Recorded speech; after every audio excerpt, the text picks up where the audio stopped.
Welcome, ladies and gentlemen, to the Napa Valley Expo here in beautiful Napa, California for this historic MMA event, Bay Area Combat North Bay Face-Off 2, presented by the Solano College Sports Network. My name is Brian Nelson, and joining me today in the broadcast booth is Brandon Kyle. Now, Brandon, as I alluded to, a historic event for Napa and MMA. This is the first MMA event held in Napa in its history. Talk a little bit about what that means to Napa and the sport of MMA. Well, you know, I grew up in this area, and it's crazy to see how much the sport has grown, not only internationally, but also in this area alone. There's been several MMA schools that have popped up here in the Napa County, Santa Rosa area, and over the last 5 years have been raising and grooming a crop of fighters that are really ready to come out here. MMA's first time in Napa, California, and display their skills. We couldn't be more excited to have it here. You know, it just kind of shows what kind of crowd is coming. I remember talking to a couple people, and they were asking me about it that, you know, were totally unrelated, and just, hey, did you know there's fights in Napa, MMA fights? People are excited. There's a buzz about it in town, just like there's a buzz about it in the Bay Area, and I'm excited to see how the fights go down here tonight. Yeah, Napa has shown that and supporting their own. A lot of Napa fighters on this card, including in the main event for the Camo light heavyweight title fight. Adam Wamsley fighting out of Napa, California. A lot of exciting fights on this 13-fight card. Brandon, what is some of the things that stand out to you on this card? Well, there's a lot of great fights on this card. You know, there's a great mix of new talent, guys with little experience, which always is guaranteed to be fireworks because there might be a little nerves involved here, maybe their first or second fight in front of their hometown. They're going to come out to impress, and usually that means they're going to come out swinging for the fences. But then later on in the card, in the main card, you have all these title fights with these seasoned amateurs. Like you said, Adam Wamsley's taking on Daniel Compton for the Camo State title at 205. This is a huge, huge title for both these guys. They've been in the amateur circuit for a long time, kind of on a collision course for this fight. I'm excited to see the length of Compton versus the raw, aggressive grappling ability of Wamsley in that main event fight. Also in the co-main event, we have a 155-pound Bay Area Combat title fight where Anthony Beal is defending his title against David Scuba. I've trained with both of these guys, and this is really one of those great mixes of styles make fights. You have Anthony Beal, he's got length, he's got movement, he's been in the karate game, he's been in the MMA game, in the jiu-jitsu game, he's kind of well-rounded. You have Dave Scuba, who I've trained with for several years down in Concord, and I'll tell you what, this guy has dynamite in his hands. He's one of those guys where his power transfers up. I used to tell guys I'd rather spar with a heavyweight than spar with Scuba, because even though he's a 145er, when he hits you, you're going to feel it. So it's great to see these kind of stylistic matchups that Steve put together for this card. And, you know, one thing's guaranteed is that there's going to be action on this initial MMA card here in Napa here tonight. Yeah, absolutely. Bay Area Combat should be very exciting. 4 title fights in store for you folks. But first, we're going to have a lightweight bout between Isaiah Perales and Colt Newmarch, and that is coming up next. And making his way for his debut fight here in Camo is fighting out of the blue corner, Colton Newmarch. The Orthodox fighter is fighting out of Rancho Cordova, fighting for Fight Core MMA. And Brandon, I'd like to get your viewpoint on a debut fighter. Both of these fighters in this lightweight bout, this is their first match. What was the sort of nerves and thoughts that you had before you had your first amateur match? I tell you what, there's really nothing like it. And I tell people, I say, a man can deliver a baby, but he can never tell you what it's like, okay? So there's really nothing like being in there, and there's nothing like the experience. These guys it's their first fight. They're both from tough camps. Okay, Fight Core MMA, got Sean Sharkey. All those boys are tough. You got Isaiah Perales coming out of Combat Fitness. It's another tough Bay Area camp. One thing that these guys always have is heart and grit. Usually you don't see a huge, great display of talent with these guys' first fights. Not saying that they don't have it, but usually, like you said, nerves, you get that adrenaline rush, you know, when you're walking out for the first time in front of your fans and your friends and your family. It adds a little bit of pressure, especially opening up the card. being the first ones out there to open up the show adds even a little bit more pressure. So I expect to see fast-paced action from the very beginning. These guys usually don't waste any time getting to know each other and start banging right off the bat, Brian. And so for these two fight camps, Fight Core and Combat Fitness, when your opponent doesn't have footage on them, they haven't had an amateur bout, how do you make a game plan for your fighter? Do you just tailor to their strengths that they have? You know, that comes down to just, kind of with these first, 0 guys or, 1 or 2 fight guys, and there's not a lot of tape out there. What you got to really do as a camp is just work on solidifying your guy's basics. Right. His fight, we want him to stick to his basics. Usually you get a little general information. Oh, he's a couple inches shorter. He's a couple inches taller. You just kind of have to take that basic assessment and try to work your best game plan around that. You really can't worry too much about what the opponent's going to do. You really just got to worry about what you're going to do in there. And just go out there and try to perform your best for your first outing. And I imagine the in-round coaching would be the times to implement sort of game plan changes between round 1 and 2. Exactly, Brian. So what happens is you're going to have to kind of fight on the fly. Usually when you have experienced guys that have a lot of footage out there, you can formulate a game plan before you step in there. But this game plan is going to have to develop as you're in the fight. You're not sure what this guy really likes to do, what his strengths and weaknesses are. So you're out there it's very vulnerable at first. And that's often why guys, sometimes they just take off because it's such an unknown that they just kind of let the intensity get the best of them. And that's why people really like those debuters, because they know there's not going to be a lot of posturing and there's going to be a lot of pounding, but a very little posturing. So, we're expecting to see that, but you never know. You might have guys in here that have experience. Like I said, these camps have been around a long time. They might have composed amateurs. These guys might have done smokers, unsanctioned events, or sanctioned in-house events. They might have more experience than their record shows. Exactly. Yeah. So, you really, like they don't know until they get in there. We don't know until they get in there, Brian. Yeah, Newmarch, only 22 years of age. His nickname is Siren, looking to make some noise in his debut match here for Bay Area Combat North Bay Face-Off here at the Napa Valley Expo in Napa, California. And looks like, they're finishing. I don't know if there's an equipment issue over there. Sometimes it takes a while. Looks like there's some kind of issue. We have a camera shot with maybe one of his... the toenails are too long. See?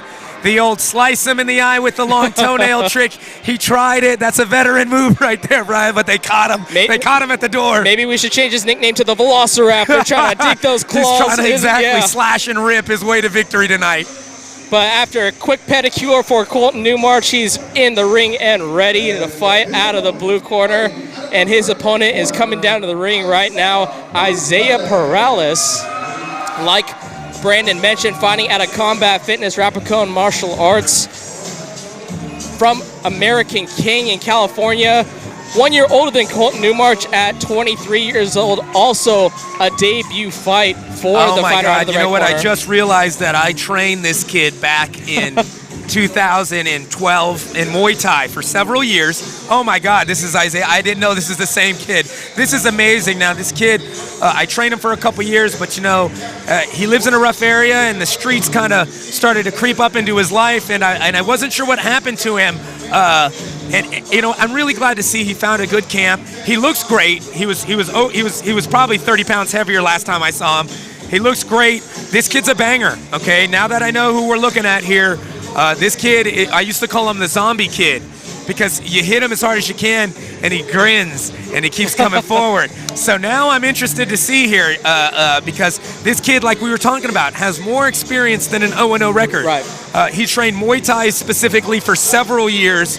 This was back in 2012. I know he took a couple years off. Obviously, he's been training MMA. So, you got in kind of a situation here where, the 0-0 records might not represent that they're that fresh in the sport. So I'm excited to see how this is going to play out. Yeah, you mentioned the humanistic kind of story behind this fighter, Perales. In my research, I saw some of the things that you mentioned about the streets maybe taking over his life a little bit, but that's the beauty of MMA and what this can channel your focus into and maybe change your life around. And hopefully this is the start of that for Perales fighting. Absolutely, and that's why I said I'm so glad. You're exactly right, Brian. I'm so glad to see him in here. This sport I've seen change a lot of lives. I've seen guys in here that really don't have any direction or drive, and they find a sport that challenges them and makes them become a better person in order to become a better, fighter, athlete, warrior, and that's why I'm just extremely surprised. I didn't even recognize him at weigh-ins. That's how much the kid has changed. Wow. So this is going to be an interesting fight here. I know how tough he is, and we'll see if he can keep his composure in there on this first fight. Again, no matter, like I said, there's nothing like doing it. So even though he does have a little experience under his belt as far as Muay Thai is concerned, once you're in there and that cage pin drops and locks, it's a different story. All right, let's send it over to Jim Cooley with the announcements. Of mixed martial arts action in the lightweight division. Third man in the cage when the action begins, the Kane Vandal.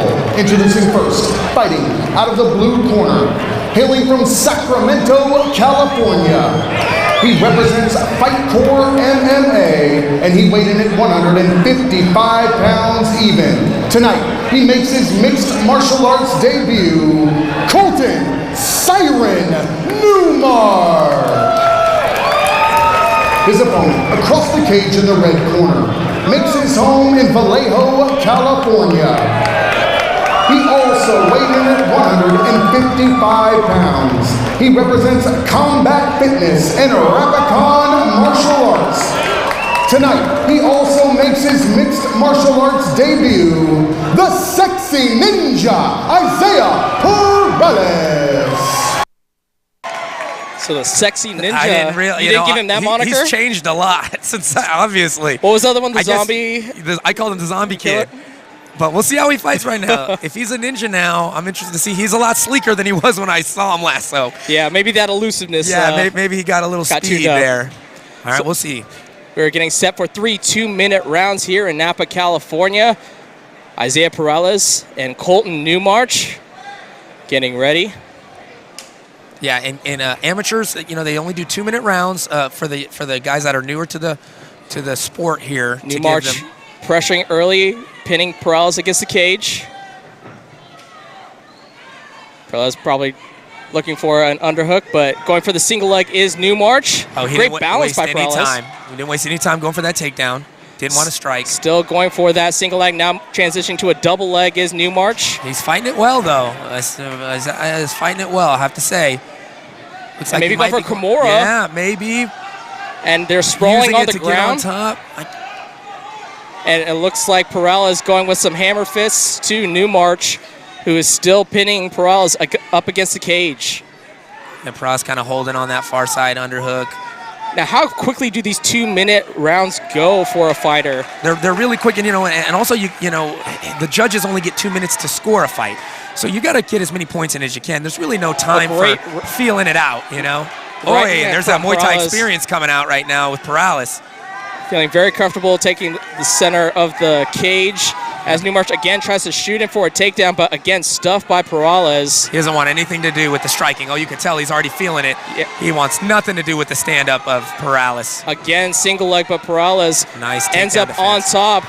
We'll see how much more Newmarch can last. No, it doesn't have it that deep. Great camera shot as Newmarch went for that armbar attempt.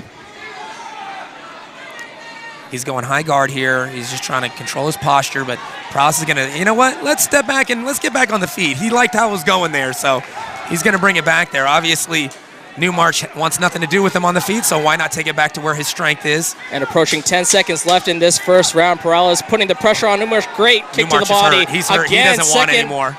You could tell he's backing up. He's looking like... Can he survive this first round? Oh, man, he barely survived. He is down and out. I think the ref called the fight. So the ref called the fight with the last strike of the match right there. At the buzzer, the Sexy Ninja puts down Colton Newmarch in the first round via knockout. I tell you what, I think that's a square TKO. Like I told you, 10 seconds left, man. Newmarch wanted nothing left. I could tell about a minute left in the round that he was hurt. I think it was the body kick. I can't be sure. He got hit with a couple good shots, but those body kicks, they were slapping. You could hear them. You can see the redness on the side of Newmarch. I don't think he was ready for that kind of striking, and that's why he was so desperate for the takedown. And once he couldn't get it, really, there wasn't much left for him to do. Yeah, you can see the game plan for Newmarch just goes straight in to those takedown attempts, and with him being tired out and not having all the energy behind those takedowns, Perales able to block those and really focus in on that Muay Thai striking that he had. Yeah. Those right kicks really did damage to Newmarch throughout the match, and he gets his first career amateur victory here in Napa. Very nice. Yeah, it's great to see this kid come from where he's come from, you know, training hard and then kind of falling off for a couple of years to martial arts, and I know this feels great for Isaiah here tonight.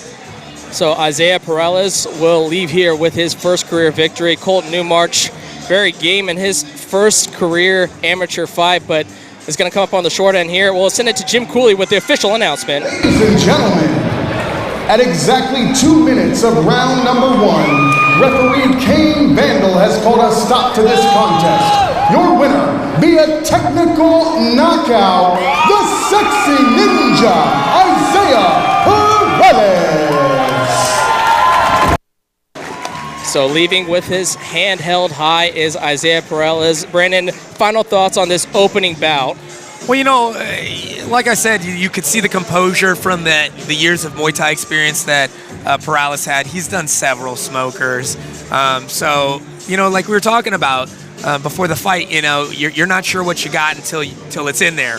And, you know, I saw a lot of composure. You know what else I saw that was a surprise was great takedown defense. You know, there's a lot of guys who want to go out there and stand and bang. And then, you know, they'll lose a fight because they're on their back the whole fight, and then they'll complain. Well, listen, if you want to stand and bang in MMA, you better get some takedown defense, or else it's not going to happen against a better wrestler, you know? So that's the game. If you want to stand and bang. Making his entrance first will be Alberto Martinez Mendes. The 22-year-old from Fairfield is an independent fighter, doesn't have a specific camp, is an orthodox fighter, fighting in this flyweight bout against Misael Lara. Yeah, you know, when you get these independent guys, you never know what to expect. You could get guys that have trained before, and then they just had a fallout with their camp. Sometimes we call them garage guys, where, you know, I train in my garage, and, you know, who's your trainer? My friends come over and we spar, you know. We've seen guys like that. So really, independent's tough because you're not sure. You know, he could have quality training. And maybe just is in between camps right now, but wanted to take a fight. Or he could be, you know, super green and just kind of trains on his own, or has a little experience and thought maybe I'll strike out, have a buddy train me and take a fight. You never know, but this is kind of where you separate the men from the boys. Usually you don't see guys fight independent too long. If it's something that's for them, a camp finds them or they find a camp. But we'll see tonight, you know. I'm interested to see. I haven't seen Martinez Mendes fight before. He's 1-0, so it's not his first rodeo. He's got a victory already in the cage, so that's already kind of an advantage over his opponent who's making their debut. He's got those first fight jitters out of the way. So we'll see, you know, how well trained he is. You know, we'll see how well trained he is. Yeah, his background is in boxing and Muay Thai, according to his camo profile. Also a green belt in Kaji Kembo, as well as he wrestled in high school. An interesting quote I found was that he actually planned to be a mixed martial artist back in high school, and he actually wrestled before high school to get that foundation. And he said, I plan to eventually fight in MMA, and the best champions start with wrestling. You know what, I have... And we're going to see Misael Lara approach the ring. I have seen Mendes train before, and he's got skills. You know, he fought before. I remember now that I see him up close. I've seen him fight on Conquer. I think he got a knockout in that fight. So he's got power in the hands. He's a tough kid. He's got that well-mixed background. But he's taking on Misael Lara out of Napa Fight Sports. It's a fairly new camp, Napa Fight Sports here. But they have a lot of pieces with experience that they kind of put together here. So this is kind of like their opportunity to put themselves on the map here today and introduce themselves to the world right in their own backyard. So I know there's a lot of excitement for him to step in there and get this first fight off for this camp here today. Yeah, very apropos that the Napa fighter is fighting here in Napa, one of several on this card that is going to be fighting in their hometown. Some of the background on Lara is that he is a blue belt in no-gi jiu-jitsu. This is his debut, and as Brandon mentioned, at a Napa Fight Sports, and one of their trainers is Wamsley, who will be in the title fight in your main event here tonight. And 16 years his senior, 38 years old is Lara versus a 22-year-old Martinez Mendes. Does that factor in any sort of way at this level? Yeah, I mean, you know, if you said it didn't factor in, then, you know, you'd be defying the laws of life.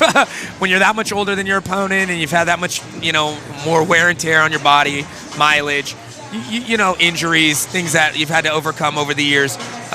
You know, I know that Mendes, he's got that fiery, young attitude when it comes to training. I've seen him train, like I said, every rep he puts 100% in. And we'll send it to Jim Cooley with the official announcements. In the 125-pound division, third man in the cage when the action begins, Brian Tyler. Introducing first, fighting out of the blue corner, hailing from Fairfield, California. He represents Lepe Muay Thai and weighing in at 124 pounds. He holds an unblemished mixed martial arts record, one big win, no defeats. Alberto Murda Mendes. His opponent, across the cage in the red corner, makes his home right here in Napa, California. He weighs in at 125 pounds. Representing Napa Fight Sports, tonight he makes his mixed martial arts debut, Misael Lara. And thank you to Jim Cooley, the voice of champions, for the ring introductions. We're getting set for 3 2-minute rounds here in the flyweight division, 125 pounds. Should be a quick pace that flyweights usually have. Yeah, that's what people love about these guys, is that they can keep that pace. They start fast and they can go fast the whole time. But like I said, this Mendes kid has got a lot of fire. But we'll see. Sometimes that age comes with experience, a calmness. You know, even though it's his first fight, obviously he has some experience. You know, so, you know, we'll see if that, you know, sometimes age can give you the benefit of composure. So, but it is his first fight, so, you know, you never know. It's kind of a wait and see what happens. This first one here, he's holding on there. They engaged early, and now it looks like Mendes trying to take the back of Lara, but Lara does a good job of turning over in half guard is Lara. Body punches from Martinez Mendes on the ground. Now waiting for Lara to get up, and Mendes is feeling really good already. Mendes is looking like he's already feeling himself. He's going to start teeing off. Great uppercuts from Martinez Mendes. Lara engages. Great takedown from Martinez Mendes. I told you this boy's got the juice, Brian. Yeah, he's very confident in that cage as he looks to press on Lara. Lara in guard, kicks him off. Martinez Mendes with the left kick. Blocked by Lara. Lara just smiling, you know. The kid is feeling good. Great uppercut. But the experience and the composure. Oh, he caught him with the left. And that is it, folks. Oh, he brought the fire in that right hand there, Brian. Jeez. Whoa, it happens that quick, you know. Happens that quick. Alberto Martinez Mendes follows up the TKO in the first round with a TKO shot of his own, and Lara is busted open. That left eye. That's a tough fight for your first fight. That kid has got a lot of power in those hands. Like I said at the beginning, he throws everything with everything, and that's what youth gives you. You know, you feel young and invincible, and you could tell Mendes early in that fight got his confidence. Yeah. You could tell he was feeling himself when he was throwing big shots, kind of unfazed, or really looked like he felt completely unthreatened by anything that Lara was giving back to him. And at that point in a fight, you know, it could go either way. You know, Lara could have closed his eyes, thrown a haymaker, and caught Mendes coming in, but it didn't work out like that. Mendes stayed the course, kept throwing big bombs, and finally landed one, and that was all it took. Yeah, absolutely. There is fire in the gloves of Alberto Martinez Mendes, as medical staff are going to take a look at Misael Lara. Obviously, a big cut over the right eyebrow of Lara. So they're going to tend to him as Alberto Martinez Mendes going to celebrate his second career victory, second TKO win as well. Now this kid is something to look out for. And we talked about this, that independent. Sometimes that can get people thinking the wrong thing. You know, this guy doesn't train much. He's inconsistent with his training. He might not be that dangerous. He might not have that much skill, but you just never know. You never know in that cage until the door closes. And especially from flyweights where you see a lot of volume punches. You don't see a lot power, of knockout like that. power like that. And if you're a flyweight who can finish like that with one shot, that's something special. People want to see that at those smaller weights. They want to see guys that can throw a lot, but they also want to see people get knocked out, you know? And great response from the hometown crowd from Napa, giving a round of applause for Laura. I would like me to remind you there is no flash photography during tonight's event. This is for the safety of the competitors. Please, no flash photography, no lights on your video. So we don't have Jim Cooley mic'd up as he made that announcement of no flash photography. But yeah, 2 fights so far on this card, Brandon, and fireworks right off the bat. Well, you know, like, and we talked about this, you know, with these guys that are making their second appearance in the cage. You know, they're biting that jaw on the walkout, you know, and so they're almost like racehorses at the gate. You know, you hit that, you let that gate up, and then they're going. So, you know, we kind of expected to see this. Unfortunately, you know, it looks like Laura got a pretty serious injury. In a pretty decent-sized cut over his eye, which is always unfortunate, but it looks like he's okay. You know, you sustain a shot like that, you never know. You know, you got to worry about a lot of things. The cut is just one of the things you got to worry about. But it looks, you know, he's standing on his own. It looks like he's kind of, you know, grimacing. At least he's conscious. He's aware, you know. Yeah, hey, he has his faculties. It's not like they have to hold him up at this point. You know, and he's probably more bummed than anything at this point, you know. But, you know, what a performance by Mendes. He came out there. Felt himself early, and it didn't take long before he found a home for that right hand and put Laura out. Yeah, at 22 years of age, we talked about his wrestling background, but felt very comfortable on his feet striking. So if he gets that well-rounded aspect to his mixed martial arts game, a bright future for well, like Martinez you know, Mendes. like you said, while they were walking out, you know, he went in and he sought the experience. You know, he didn't just wrestle because I don't have anything else to do. Right. I want to fight MMA. I'm gonna wrestle. So, you know, a kid like that, I understand why he's independent. You know, he's kind of been piecing his training together his whole career so far. But eventually, as he gets to higher levels, he's going to need a, you know, more solidified training camp, not just for the structure, but for partners and everything like that. But, you know, like I said, a camp might come calling him after these kind of performances in his first 2 outings in the cage. They might solicit him to come and train because, you know, he's got the talent. We'll send it over to Jim Cooley for the official announcement. First round, referee Brian Tyler has called a stop to this contest. Your winner, via technical knockout, Alberto Mendes.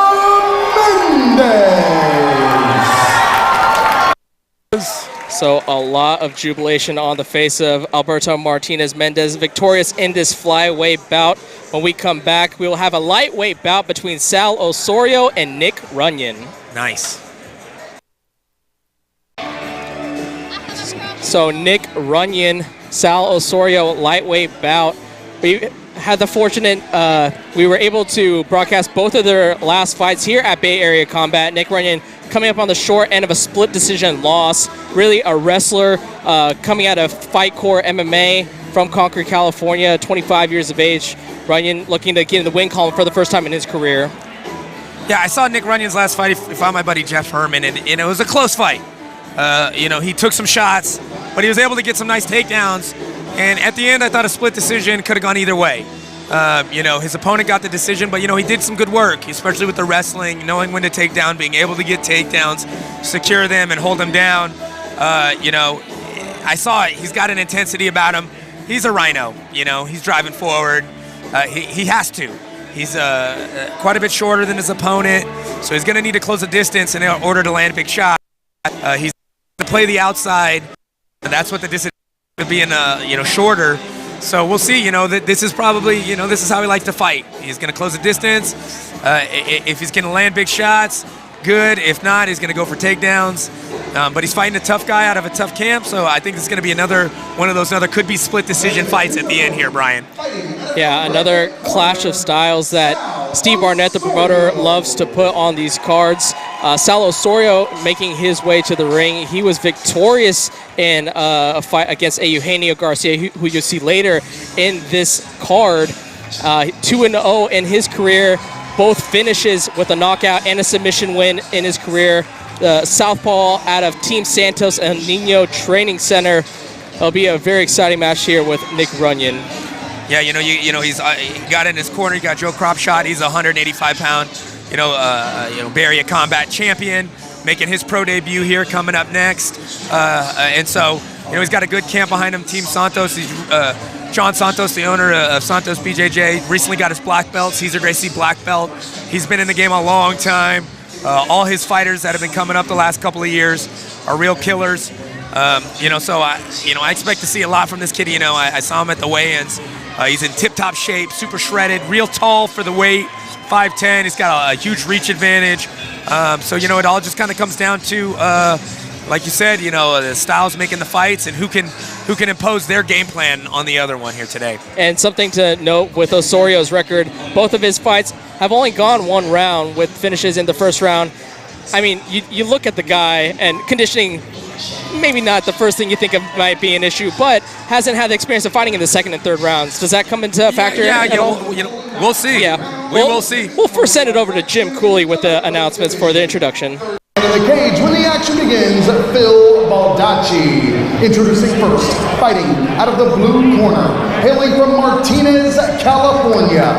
He represents Fight Core MMA, and he weighed in at 155 pounds, Nick Runyon. His opponent, across the cage in the red corner, makes his home in Castro Valley, California. Representing Team Santos and the legendary El Nino Training Center, he also weighed in at 155 pounds. He holds an unblemished mixed martial arts record, 2 big wins opposite no defeats. Sal Osorio. Yeah. So thank you, Jim Cooley. My name is Brian Nelson alongside Brandon Kyle, calling this lightweight bout, 3 2-minute rounds set for 2 young up-and-coming fighters, 24 years old for Osorio, 25 for Runyon. Both these guys wrestled in high school. They transferred into MMA afterwards. There's, if you don't collegiately wrestle, there's not much to do with that skill other than try to throw some striking in there and make it an MMA career. Both these guys, testing the waters here. Woo, hands right off the bat. Yeah, good exchange from Osorio and Runyon. Osorio looking to take the center of the cage. Looks like Runyon learned from his last outing. He's feinting a little bit more. He's not just rushing in there. He's kind of trying to time his strikes a little bit better. A more patient Rhino. Yep, yeah, So, yeah, exactly. As Osorio with a right-left combo backs up Runyon. Osorio's being smart, though. He's throwing that jab out there. He's using the length. That 1-2, that's his best shot against a shorter guy. Protect the space in front of him and make the shorter guy try to get around those 1-2s. But, looks like Runyon is doing a good job of slipping and ripping. Oh, man. And he was caught. Runyon trying to protect himself as Osorio takes the back of Runyon, looking to perhaps get an arm. Looks like he's already trying to, you got that, under trying to get over. An underhook. He's going to get both of them under here. He wants to try to spread Runyon out there, try to pull his body flat on the floor here. That's going to make it easier for him to try to set things in. He wants to look to get hooks in. He's looking to get a hook and take the back. But he's just going to pound here. Yep, Runyon rolls. He's not taking that other hook, though, now. And the ref is he's just going to pound it out from that one hook in. Very unorthodox way to finish. He didn't even go for that other hook. He just figured, I gotcha. I'm going to keep pounding you till the ref steps in, and that's exactly what happened, Brian. His other hook was his left hook, punching Runyon in the face over and over again. Right leg hook, left, arm hook. Yeah. But very rarely you see that. Usually you get a guy who's going to hop and try to get that other hook in and then finish with those 2 hooks in. But he must have felt he had such good control that he's just going to hold him there and beat him until the ref stepped in. And I'm not sure, how quality of the stoppage, if that was too soon. I couldn't really see his eyes. The ref knows best. It looked like he was still kind of squirming there. Mm-hmm. But, the ref has the duty, especially in amateurs, the obligation. Exactly. To where if a guy, even if he's not, unconscious, if he can't get out and he's taking damage, especially at the amateur level, the refs are instructed to stop the fight if a guy proves that he cannot get out of a position and he's continuing to take damage. So I think that was a good stoppage. Yeah, Osorio just managed to get Runyon and really take his back, and from there controlled the fight. you were thinking he was trying to get maybe an arm under for a rear naked choke, but we were talking before, maybe the initial attack isn't what you're trying to finish the fight with, and Osorio quickly transitioned out of that into some more ground and pound. It might have just been a finish of opportunity, you know. When I saw a guy, especially a jiu-jitsu guy, jump on someone's back, I expect spread them out, get the hooks in, you know, do the little pitter patters until you get an arm in and try to get that rear naked choke. Let's send it over to Jim Cooley with the official announcement. Referee Phil Baldacci has called a stop to this contest. Your winner, via technical knockout and still undefeated, Sal Osorio. So yeah, you know, I think, you know, he was planning on doing that. And when he rolled him over, he realized, like, man, I got this guy with one hook, and I'm just going to, and he's eating shots. He doesn't know what to do. And you know what? Sometimes that ring awareness, that cage awareness to know, hey, if I keep pressing right now, I can finish the guy. And that's experience right there, and that's composure. You know, some guys, they miss those opportunities. You know, there's a weakness with their opponent that they don't see because they're so into the fight. But his awareness to say, you know what, I don't even need to get this rear naked right now. I can just hold this guy here and probably finish him right now.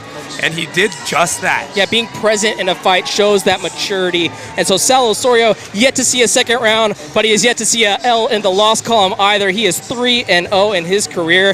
Next up in the lightweight division, we will have a fight between Michael Bueno and Tauheed Safi.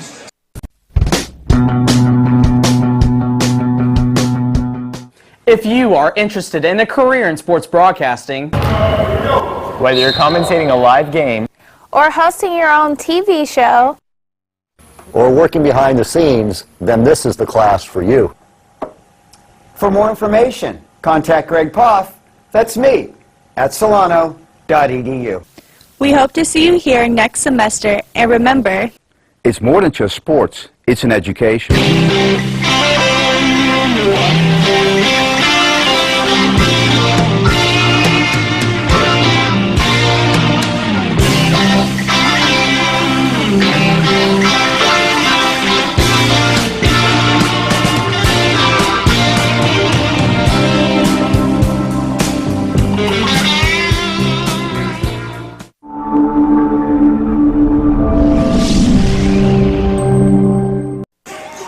So Michael Bueno making his way to the cage, a 27-year-old fighting, again, another Team Santos Anino Training Center fighter. The Orthodox fighter was actually, he has the honor of being the first fighter we've ever covered here on the Solano College Sports Network. He won his match against Vic Fregoso back in 2016. So maybe a good luck charm for him to be broadcasted for a second time. Brian Nelson, Brandon Kyle here with the broadcast of this lightweight bout.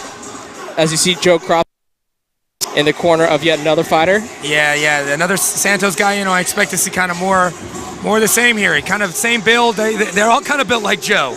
Tall, lanky. You know, Michael started with jiu-jitsu, fell in love with the sport, and then, you know, wanted to, you know, kind of test himself more. Decided to start competing in MMA, and like I said, those Santos guys are all kind of coming along right now. Last couple of years since Joe kind of took over the scene, you know, you got this young crop, and this happens, you know, you get a successful fighter, and he kind of lights a fire with your younger program. Guys see him winning these belts, they want to be like him, and of course, you know, just like Joe, they're fighting for a great organization here with Bay Area Combat, and excited to see what this other Team Santos guys got in store for us. Maybe they can be called the Crop Scott Crop. Yeah. As Michael Bueno's opponent, Tauheed Safi, coming in at the age of 30 from Fremont, California. His team is max self-defense, but also trains with AKA. The lightweight, as an Orthodox fighter, comes in with a record of 2-5. So a lot of fights under his belt at the age of 30, but not as much success as he would like. Yeah, you know, this is kind of a point, you know, where somebody's trying to figure out if this is something they want to do or not. You're 30, you're 2-5. You know, it's one of those things where, you know, this could be a hobby. If you're going to try to make it a career, this is the point. This is going to be the turning point. You know, so this is going to be an important fight for him to see, you know what his future holds in the sport here.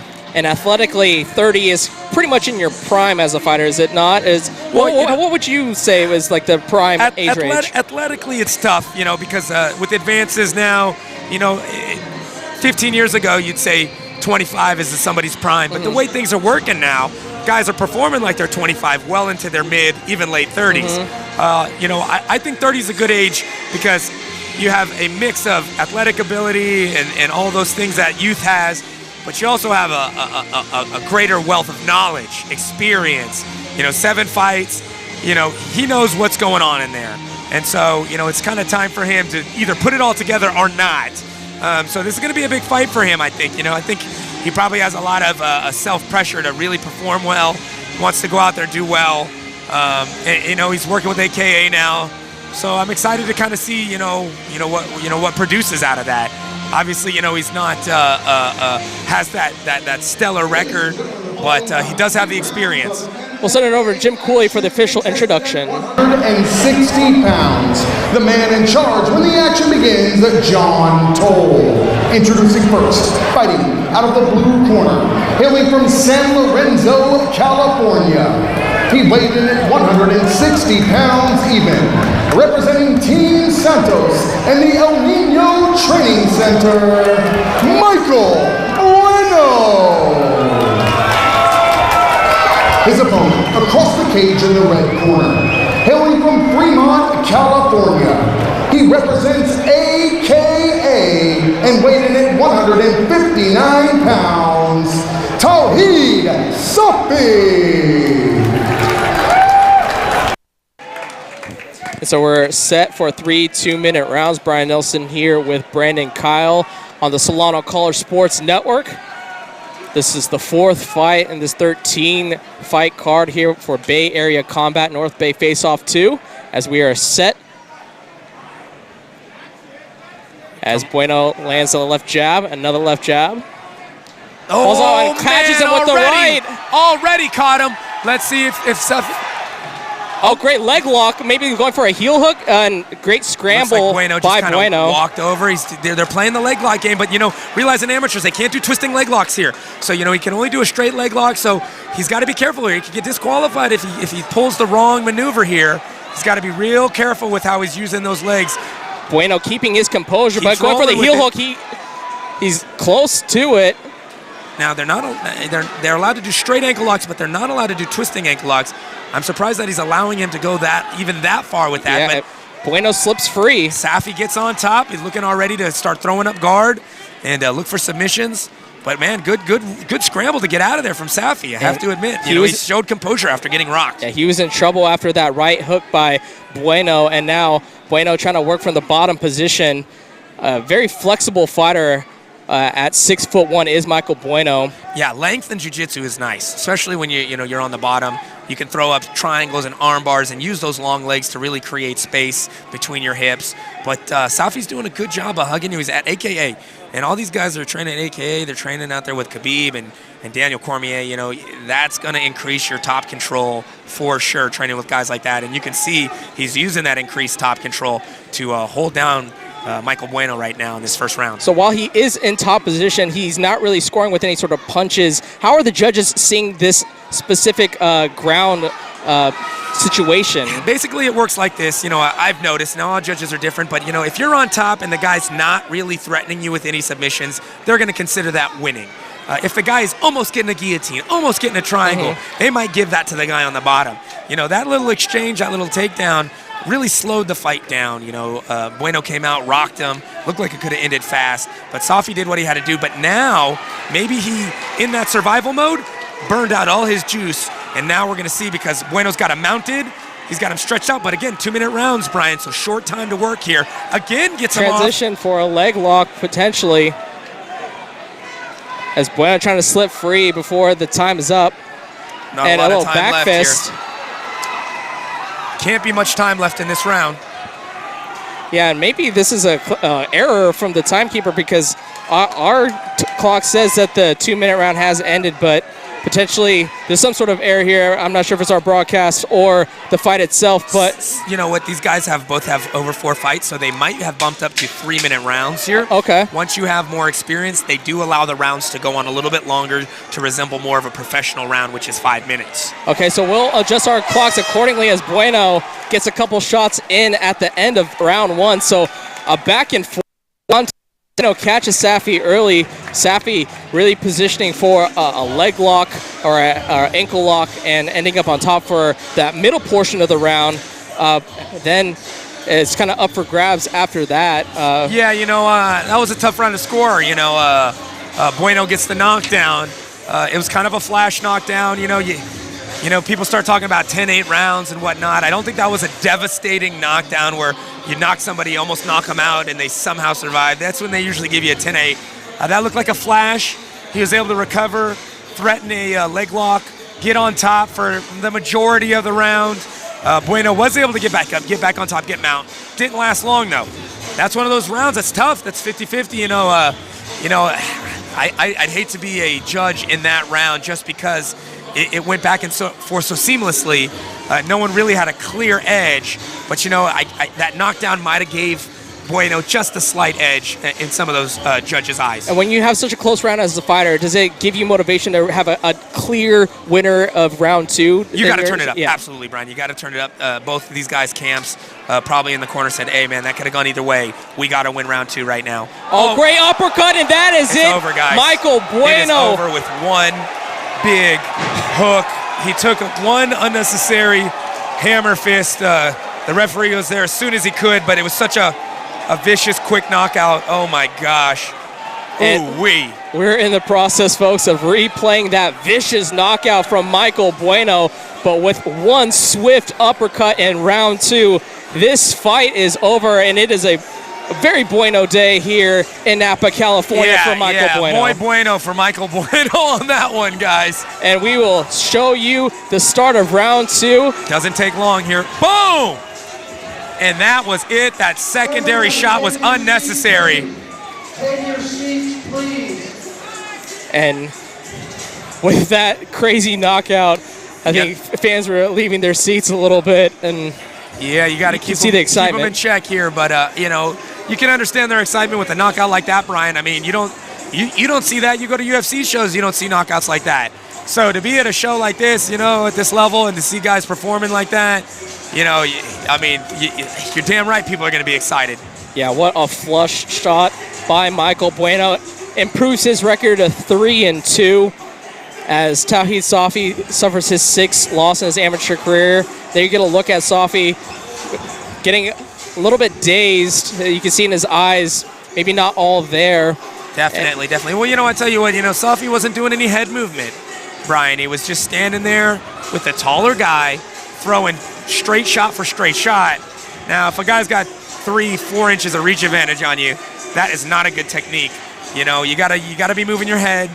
You gotta be making the bigger, longer guy miss, and then closing the distance and landing your shorter shots. To sit there and stand 1-for-1 and 1-1-2 with a guy like that, that was bound to happen. Bueno came in with that uppercut, and the chin was there to be hit, and it only took one. You can't blame Bueno for running in there and taking that second shot. Hey, the ref is there to stop the fight. What if the guy looked up and sat up and grabbed the leg like he did last time, So nothing dirty there. He's doing his job, until the ref stops it. He's there to keep fighting, and that's what he did right there. Yeah, absolutely. Michael Bueno finishing this fight in the 2nd round, and that's 2-0 for Team Santos here at Bay Area Combat North Bay Face-Off 2 here at Napa Valley Expo. What a heck of a card so far. If this is what we're in store for the rest of the night, folks, you're in for a treat. 4 title fights coming up, including the 155, 170, 205 titles for Bay Area Combat, as well as the Camo State Championship at 205 in the light heavyweight division. Really exciting card for you. 3 unbelievable knockouts so far as well. Man, I tell you what, if you saw those 3 fights sprinkled into a 10-fight, 13-fight card, you'd leave saying, man, there's some good. Yeah, that was good. Saw 3 KOs. You see those in the first 3 fights, and you only start to imagine what's going to happen in the last 10 fights. Wow. Yeah. Again, great matchmaking. Safi looked like he came in with a plan. He looked like he's tough, but he just wasn't being very smart on his feet. And we'll send it over to Jim Cooley with the official announcement. Round number 2, referee Kane Van has called a stop to this contest. Your winner via knockout, Michael Bueno. So Michael Bueno gets his third career victory in the lightweight division. And coming up next, we have another lightweight bout with Anthony Guerin facing Eugenio Garcia coming up next. Brian Nelson here with Brandon Kyle, set to bring you this lightweight bout between Eugenio Garcia and Anthony Guerin in the lightweight division. We had a little intermission, but with the magic of editing, we're back at it. We're right back here with no break for you guys at home. But we should give a shout out to Area Combat, where part of their proceeds for this event are going towards Cancer and the Family Relief Fund and Fight for the Cure, which deals with multiple sclerosis. So great job from Bay Area Combat to help both of those charitable organizations. Yeah, using the platform to go ahead and do good out there and help others. That's what it's all about. That's what the sport's all about, and so we're taking those lessons and transferring over to real life. So kudos to Bay Area Combat as Eugenio Garcia, the 26-year-old from Napa. His team is the Main Street Hooligans, Orthodox fighter. His background is in kickboxing. He has an 0-1 record, and he lost to Sal Osorio, who you saw earlier in this card. So he's looking for his first career victory as an amateur. Yeah, he's got that Mexican blood in him. He's tough. He's tough, and he wants to really have a good showing here in front of his hometown crowd. And so I'm excited to see him come back. I've trained with his team before, and they like to bang, so I expect to see that in this fight here tonight. And in this specific fight, he's, instead of the Osorio fight where he has a high disadvantage, he has a high advantage against Anthony Guerin, who stands at only 5 foot 7 feet tall at age 23 as he approaches the ring from San Leandro.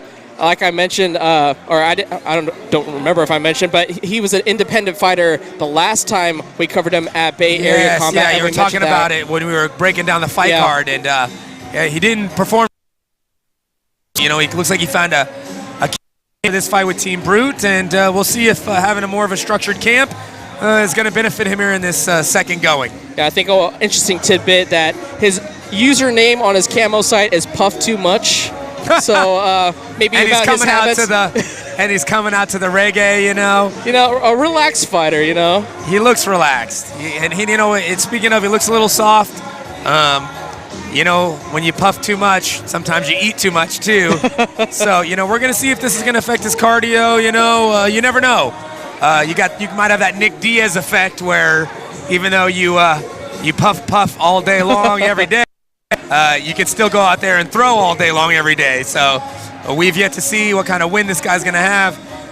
But kind of excited to see these two 0-1 fighters throw down here tonight. Yeah, at the same card in March 10th, 2018, he lost to Mark Vargas in the second round, who you will see later tonight.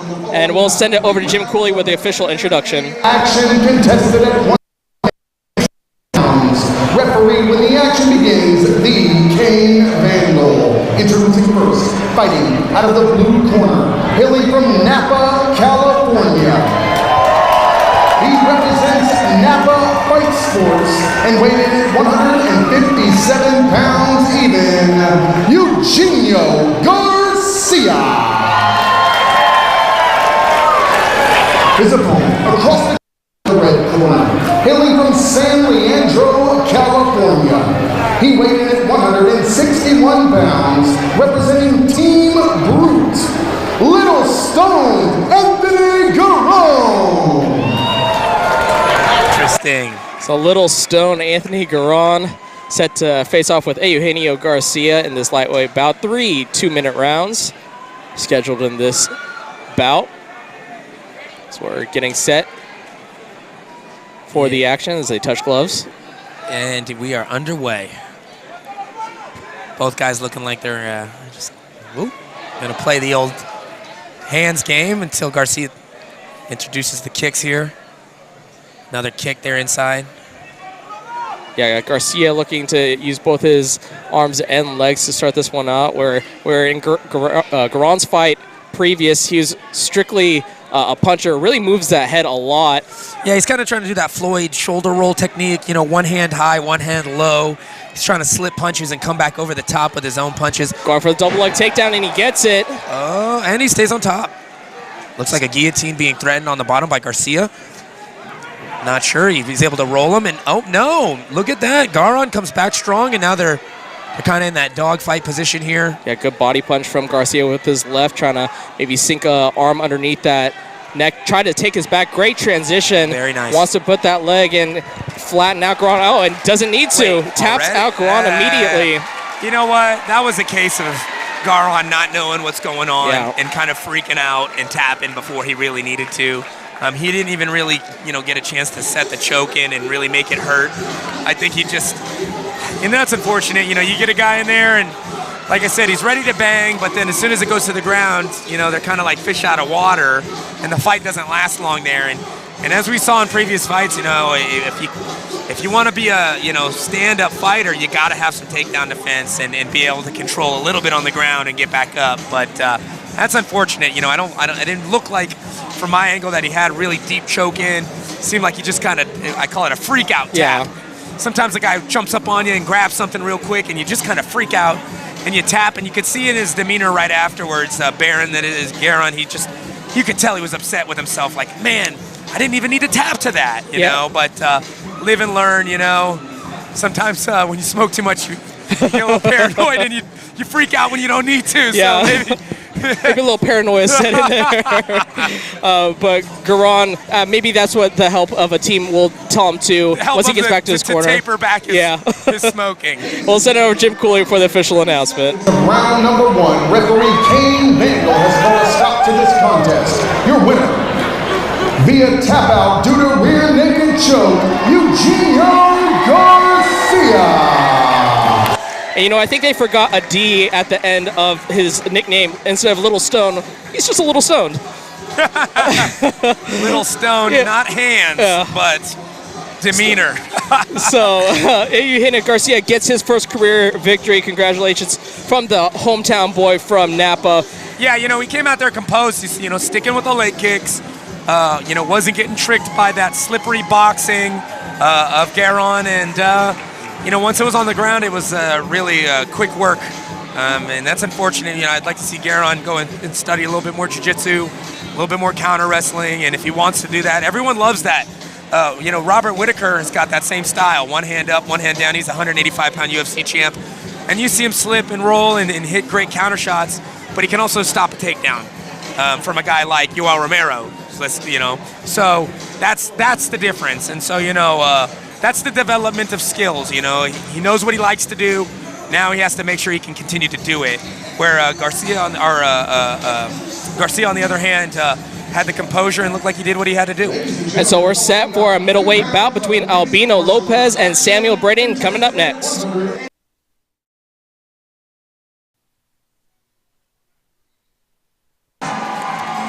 So this middleweight bout between Samuel Braden and Albino Lopez is set. A couple of debuts in the middleweight division. Braden fighting from Sassoon City with Team Nobody MMA and Train for Life. Yeah, Train for Life Center. This is the gym I train at. I've been working with Sam actually for the last couple of years. Sam came to us as a pure wrestler about 2 years ago. His consistency in the gym was kind of wavering at first. He'd come for a great month or two, and then, life would take him away, work would take him away for a couple of months. But this is the first time we've seen a consistent, serious Sam, we've called him. And this last 2-3 months has been really hardcore double days. It's the first time I've really seen him kind of reach his potential as far as training is concerned. So I'm excited to see how he performs in there. Wrestlers kind of have an edge when it comes to performing in front of crowds because they do it all through their careers. So I'm not expecting the jitters to be as serious. But again, nothing's like being in the cage. It's like, nothing that any single combat sport representative can really understand until they're in there. So we'll see what happens with Sam tonight. But definitely excited to see Sam make his MMA debut here tonight. So how, Brandon, would you describe his strengths as a fighter? Well, you know what, Sam's really crafty, you know, but that's the thing is where Sam kind of, you know, plays to the level of his opponent, you know. He's one of those guys where he has to get hit before he starts fighting. He's kind of, you know, he's almost, you know, too calm in there. He doesn't necessarily go in there to put it on a guy from start to finish. He likes to go in there, feel himself out, but the problem with that is if he gets caught with something, it might be too late to wake up. So you know, it depends. It really depends on Albino here tonight. So Lopez, the 31-year-old, fighting out of Napa, so another hometown fighter with Team Napa Fight Sports. He is a light heavyweight by trade, going down to middleweight for this fight. 4.5 years of jiu-jitsu, a blue belt under Sal Escalara, and his striking training is out of Napa Fight Sports.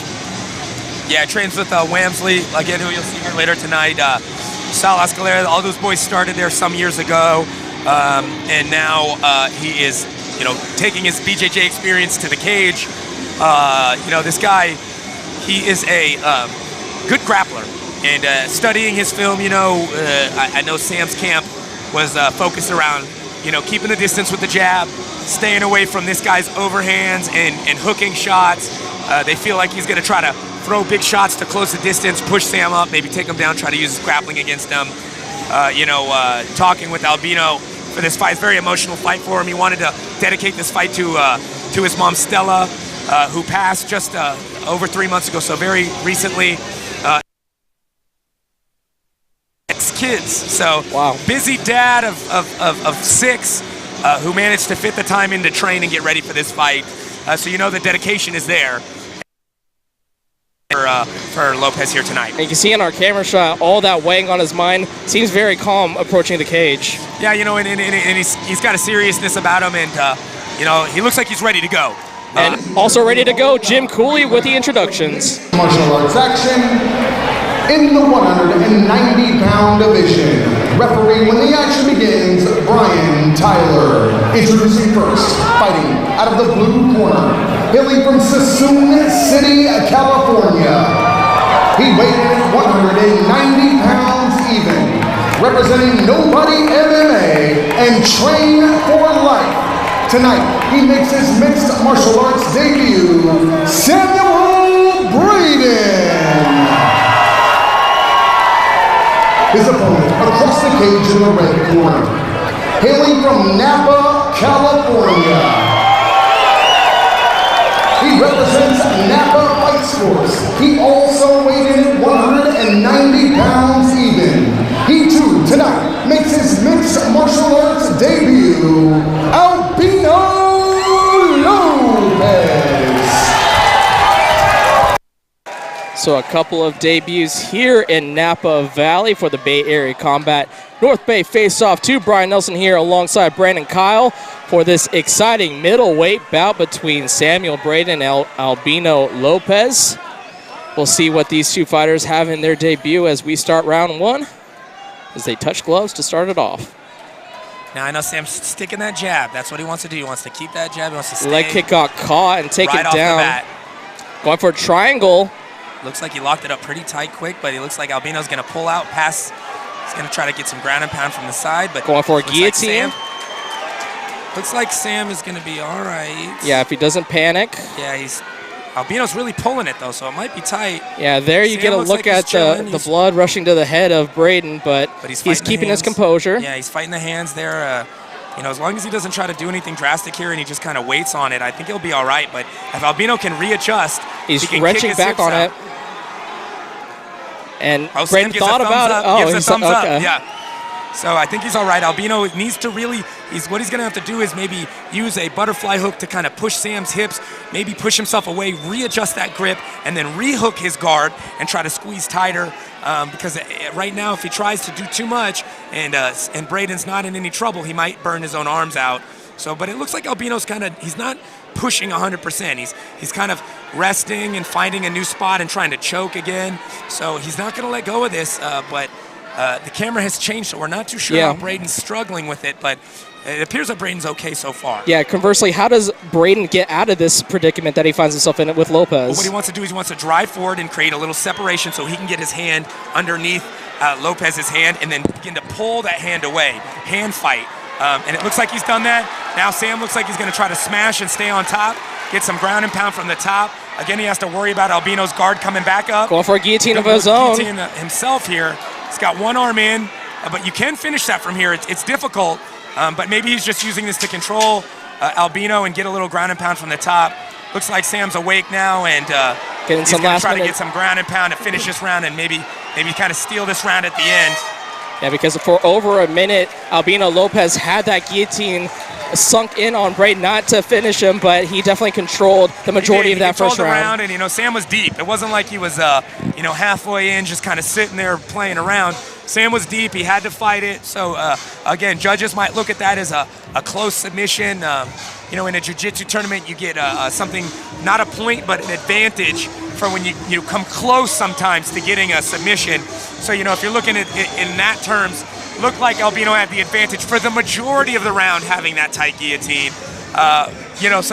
It could be a round for Albino just on that guillotine alone. So we'll see how Sam comes in. It looks like it woke him up a little bit. When he did pull out of that, it looked like he was looking to pound and punish. So, we'll see how Sam comes out. I know he trained to stay away from that takedown, but he let a lazy kick get caught. And we'll see if he learned his lesson or not. You talked about that wake-up call and maybe not being able to survive it. He survived round one. Let's see if this is the wake-up call that Samuel Braden needs. And Albino Lopez looking to capitalize off that strong round one. So round two set, 2 minutes on the clock. Yeah, this round is important. If Albino can take this round, then he knows he might have that fight without having to win the third. But Sam's coming out really sticking that jab. I think he's really respects the takedown ability of Albino now. They're feigning with the leg kick. But Sam ends up on top. Sam looking to pound, controlling the posture. Is Albino with an underhook pulling Sam down. But Sam is remaining steady, heavy hips. Trying to land some shots. Looking for an underhook. They're going for a Kimura, perhaps. Yeah, Albino might be fishing for it, but I don't think he's in a good position. Sam is, he's got his hips heavy down. It's going to be hard to peel that arm back, and it looks like he's going to settle for double unders there. He's going to body clinch and maybe try to set up a sweep here from half guard. Sam is pretty strong on top. Being a wrestling and having that wrestling background, it looks like Sam is having no problem kind of staying on top. But I'd like to see Sam push off, create a little distance here, land some heavy shots, not just kind of sit here and pick little short shots. But Lopez is doing a good job of controlling the posture of Braden and make it a stand-up here from the ref not too long. And completely flipped round two from round one, where Lopez controlled the majority of that fight, and indeed they're going to stand him up. Reset with 40 seconds left in round two. With Samuel Braden, Albino Lopez. Lopez with a nice combination. Rocks Lopez Braden. Coming forward with those heavy shots here. Might have rocked Braden there. Braden with a nice Braden switch. Recreates distance. Combo of his own. 1-2. Oh, shucks the takedown attempt. Oh, maybe going for a trip. Gets on top again. Braden on top again. Ground and pound from that. Oh, hammer Albino fist. kind of turn around. Oh, it is all over. They stopped the fight. They got I think they scored. Oh, no, it's not over. It's just maybe a shot to the back. So, admonish Samuel Braden over in a neutral corner. A crowd here in Napa thought that perhaps what? 1 point deduction. Wow, not even a warning. That's really that's strange. Egregious, yeah. that's strange to take a point. I'm not sure what the ref saw there to take a point from Sam. That's huge for Lopez as Braden controlled. That's huge for Lopez because this might give him 2 rounds or a tie round, a round he was probably going to lose. 10 seconds left. Braden going for the takedown, gets it. So unless the judges perhaps score Braden at a 10-8, this could be seen in the judges' eyes as a 9-9. That's unfortunate because I really feel like I usually you give a guy a warning. I mean, maybe the ref was warning him in the fight. Watch the back of the head. Watch the back of the head. I didn't see There wasn't too many opportunities for that. Yeah, and I really didn't see him hit that many times. So, if I'm in the corner of Braden, I'm telling him, man, we might lose this fight on a bad point being taken if that's the case. So they're probably lighting a fire under Braden's ass right now. You got to go finish this guy. Yeah, exactly. Because he could probably coast this round and possibly still win the fight. So it all depends on how that first round was scored, yes. Brian. And absolutely, in athletics too, you really got to focus on what you can control. What the referee just did, that's out of your control. That's in the past. That's in round 2. You have a fresh round 3.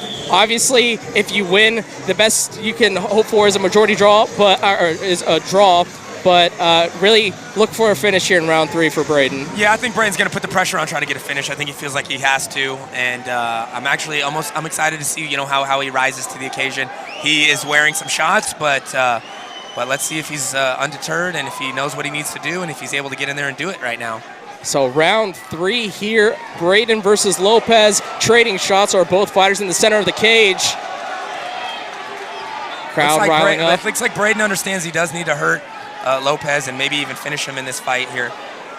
So I think he's thinking that Braden focusing like on maybe an striking. eye poke there. Oh, great nice right hand rocked him. He's a little wobbly against the cage. Oh, looks like Braden's going to get the finish right now. That's the end of the fight, folks.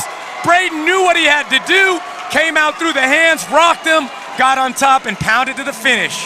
So Albino Lopez, after a strong round 1, Samuel Braden took over from there with the shots in round 3 and round 2, obviously with a great position on the ground, and finished the fight in the 3rd round. We have yet to see a fight go to a decision yet on this card. I tell you what, I think this is so far. Oh, look at the eye of Braden. Looks like it was a good poke maybe, or maybe a good punch. Braden stepped back and kind of looked at the ref. It looks like a nice bit of damage on that right eye of Braden, but like you said, man, Braden he knew what he had to do, and he took advantage when Albino got hurt and was able to get that TKO stoppage from the ref here. You could just see non-verbally the face and the demeanor of Braden was just so focused on his strikes. He was trying to be pinpoint accurate, trying to catch the chin, and he did. He rocked Albino, and his legs just went out from under him, and he capitalized and pounced on that opportunity. Got the finish in round 3. We'll send it over to Jim Cooley with the official announcement. Don't forget, this was their debut fight. Both of them put it all on the line tonight, their first ever MMA fight.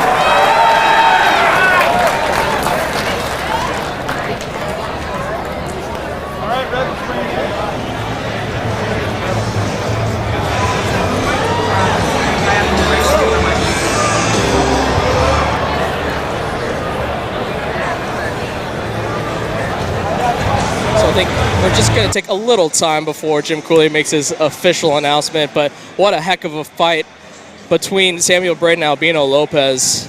Yeah, it was a great fight, so far.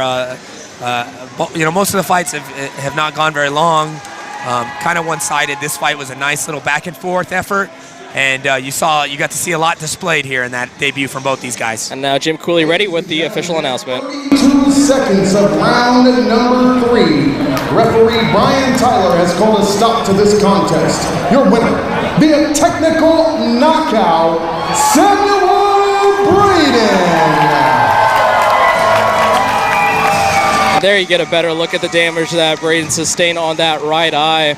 Yeah, it's a good poke. It could have been a knuckle or it could have been a poke. It was bleeding pretty bad, but he's riding the high of that first MMA victory, so he won't feel it for a while. Yeah, Samuel Braden now 1-0, Albino Lopez 0-1.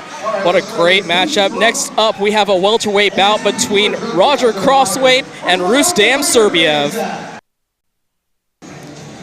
Roger Crossway in the blue corner, making his way to the ring in this welterweight bout here in Napa, California. Brian Nelson here alongside Brandon Kyle, bringing you this exciting action. Another debut fight for both sides. Crossway coming in at age 23 from San Leandro, fighting with Team Brute. Orthodox fighter, not much of a background that I found in my research other than he has training in Muay Thai and Jiu-Jitsu. He's coming out to the doors. So he's a groovy young kid, I'll tell you that for sure. So we'll see, Again, these guys that are 0-0, we all get to learn together. They get to learn what they're like in there, and we get to learn what they're like in there. Another Team Brute guy is fighting an AKA guy in Rustam Serbia. And both 0-0, making their debuts here in Napa, California. And so we're excited to see what's going to happen here. Tall, both of these guys, lanky guys, welterweights. Start to see a little size now later in the card. So as the side goes up, usually the power goes up too. So again, you know, as these the bigger guys when they start throwing, it only takes one. But you know, the lighter guys have shown that sometimes earlier in this card, when the lighter guys hit one, sometimes it only takes one too. So let's hope we see some more of the same here with these welterweights. Yeah, Roger Crossway hoping that old soul translates into some in-ring maturity here in his debut match in Napa, California. And his opponent, Rusev Serbia, he is fighting out of Belgium. He's coming out momentarily, born in Russia, a kickboxer with Team AKA, American Kickboxing Academy, out of San Jose. What I liked in his background is short and simple. It's very Russian. You will see it soon. Yeah, you know, I was interviewing these guys at the weigh-ins, talking to them about the fights coming up, and it was trouble fighting these guys, interviewing these guys for their fights because they don't speak any English, I swear. I feel like Khabib, wrote home and said, send me some guys that want to come train in America because, you know, they got that stoic attitude about them, which is always freaking scary when you're in there. You know, they don't give you anything. Yeah. And he's walking out to Gladiator theme song too. So both these guys have great walkout songs. I think as far as the battle of the walkout songs, these guys are taking the cake. Their battle in the cage can equal their walkout song battle here. As Serbia have only 20 years of age, so a young prospect for AKA. So we'll see what he has in store for his mixed martial arts debut. I was able to find in the annals of YouTube an old kickboxing match in 2016, which he lost.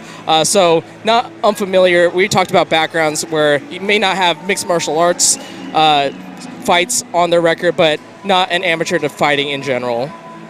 Yeah, you know, and who knows? These guys come from different countries, and it's not like there's a interpool of fighting where we're connecting with, you know, Belgium to find out if this guy's got any more experience than he's claiming. Yeah. So he's with a great camp.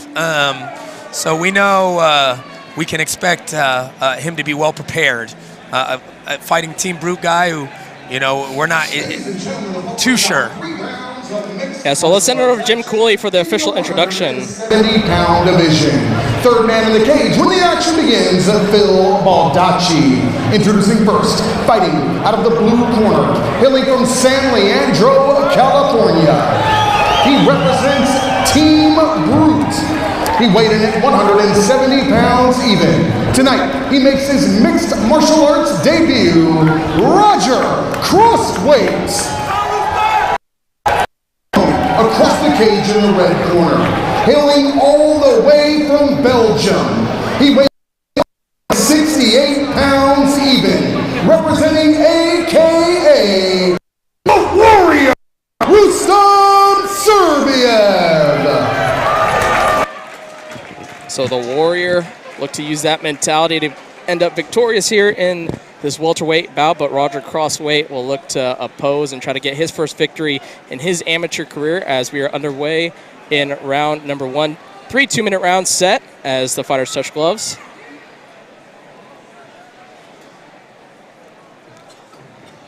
Oh, an early he got kicked with the up kick on the way in. Ooh, so these boys are fighting. Great battle to start out. These boys are fighting. Crossway gives his corner a little... No, I'm good. But you're not going to be good if you take too many of those right now. He's got to settle down here. Body kick almost sticking caught. Those jabs. Start using a little in and out movement. Can't just stand there in front of Serbiev here. Yeah, on the feet. Serbiev looking calm. But Serbiev wearing that kick on the face, that up kick. He ran in a little too fast, caught a up kick, kind of changed the game there. Now these boys are settling in here, but they're both obviously willing to stand in that pocket, throw it out here. Oh, great left combination from Serbia. Nice hand combinations from Serbia, very nice. Spinning back fist missed. Serbia opening the bag of tricks here, feeling comfortable in there. Yeah, both fighters trying to find their range, both in the orthodox stance. Crossway, you know, he's still got it in his eyes, though. He's still got the fight in his eyes. He doesn't look, you know, like he's he's intimidated at all. You know, he still wants to get his back, it looks like. He's got to throw more than that jab, though. 40. That body kick, he felt that body kick, I think. 45 seconds left in this first round. Back and forth stand-up battle between these two welterweights, Serbia and Crossway. Complaining about something, Serbia, from maybe an eye poke or something, but it looks like everything's okay. Back to wading in. He kind of wades in, move. Oh, slip, great left. Rip. He's doing great with his hands right now. I'd like to see him mix in with some leg kicks after those combos. He's got Crossway really worrying about those headshots. While he's leaning back, maybe take one of those leg kicks there and start to wear down the lower half of his body as well.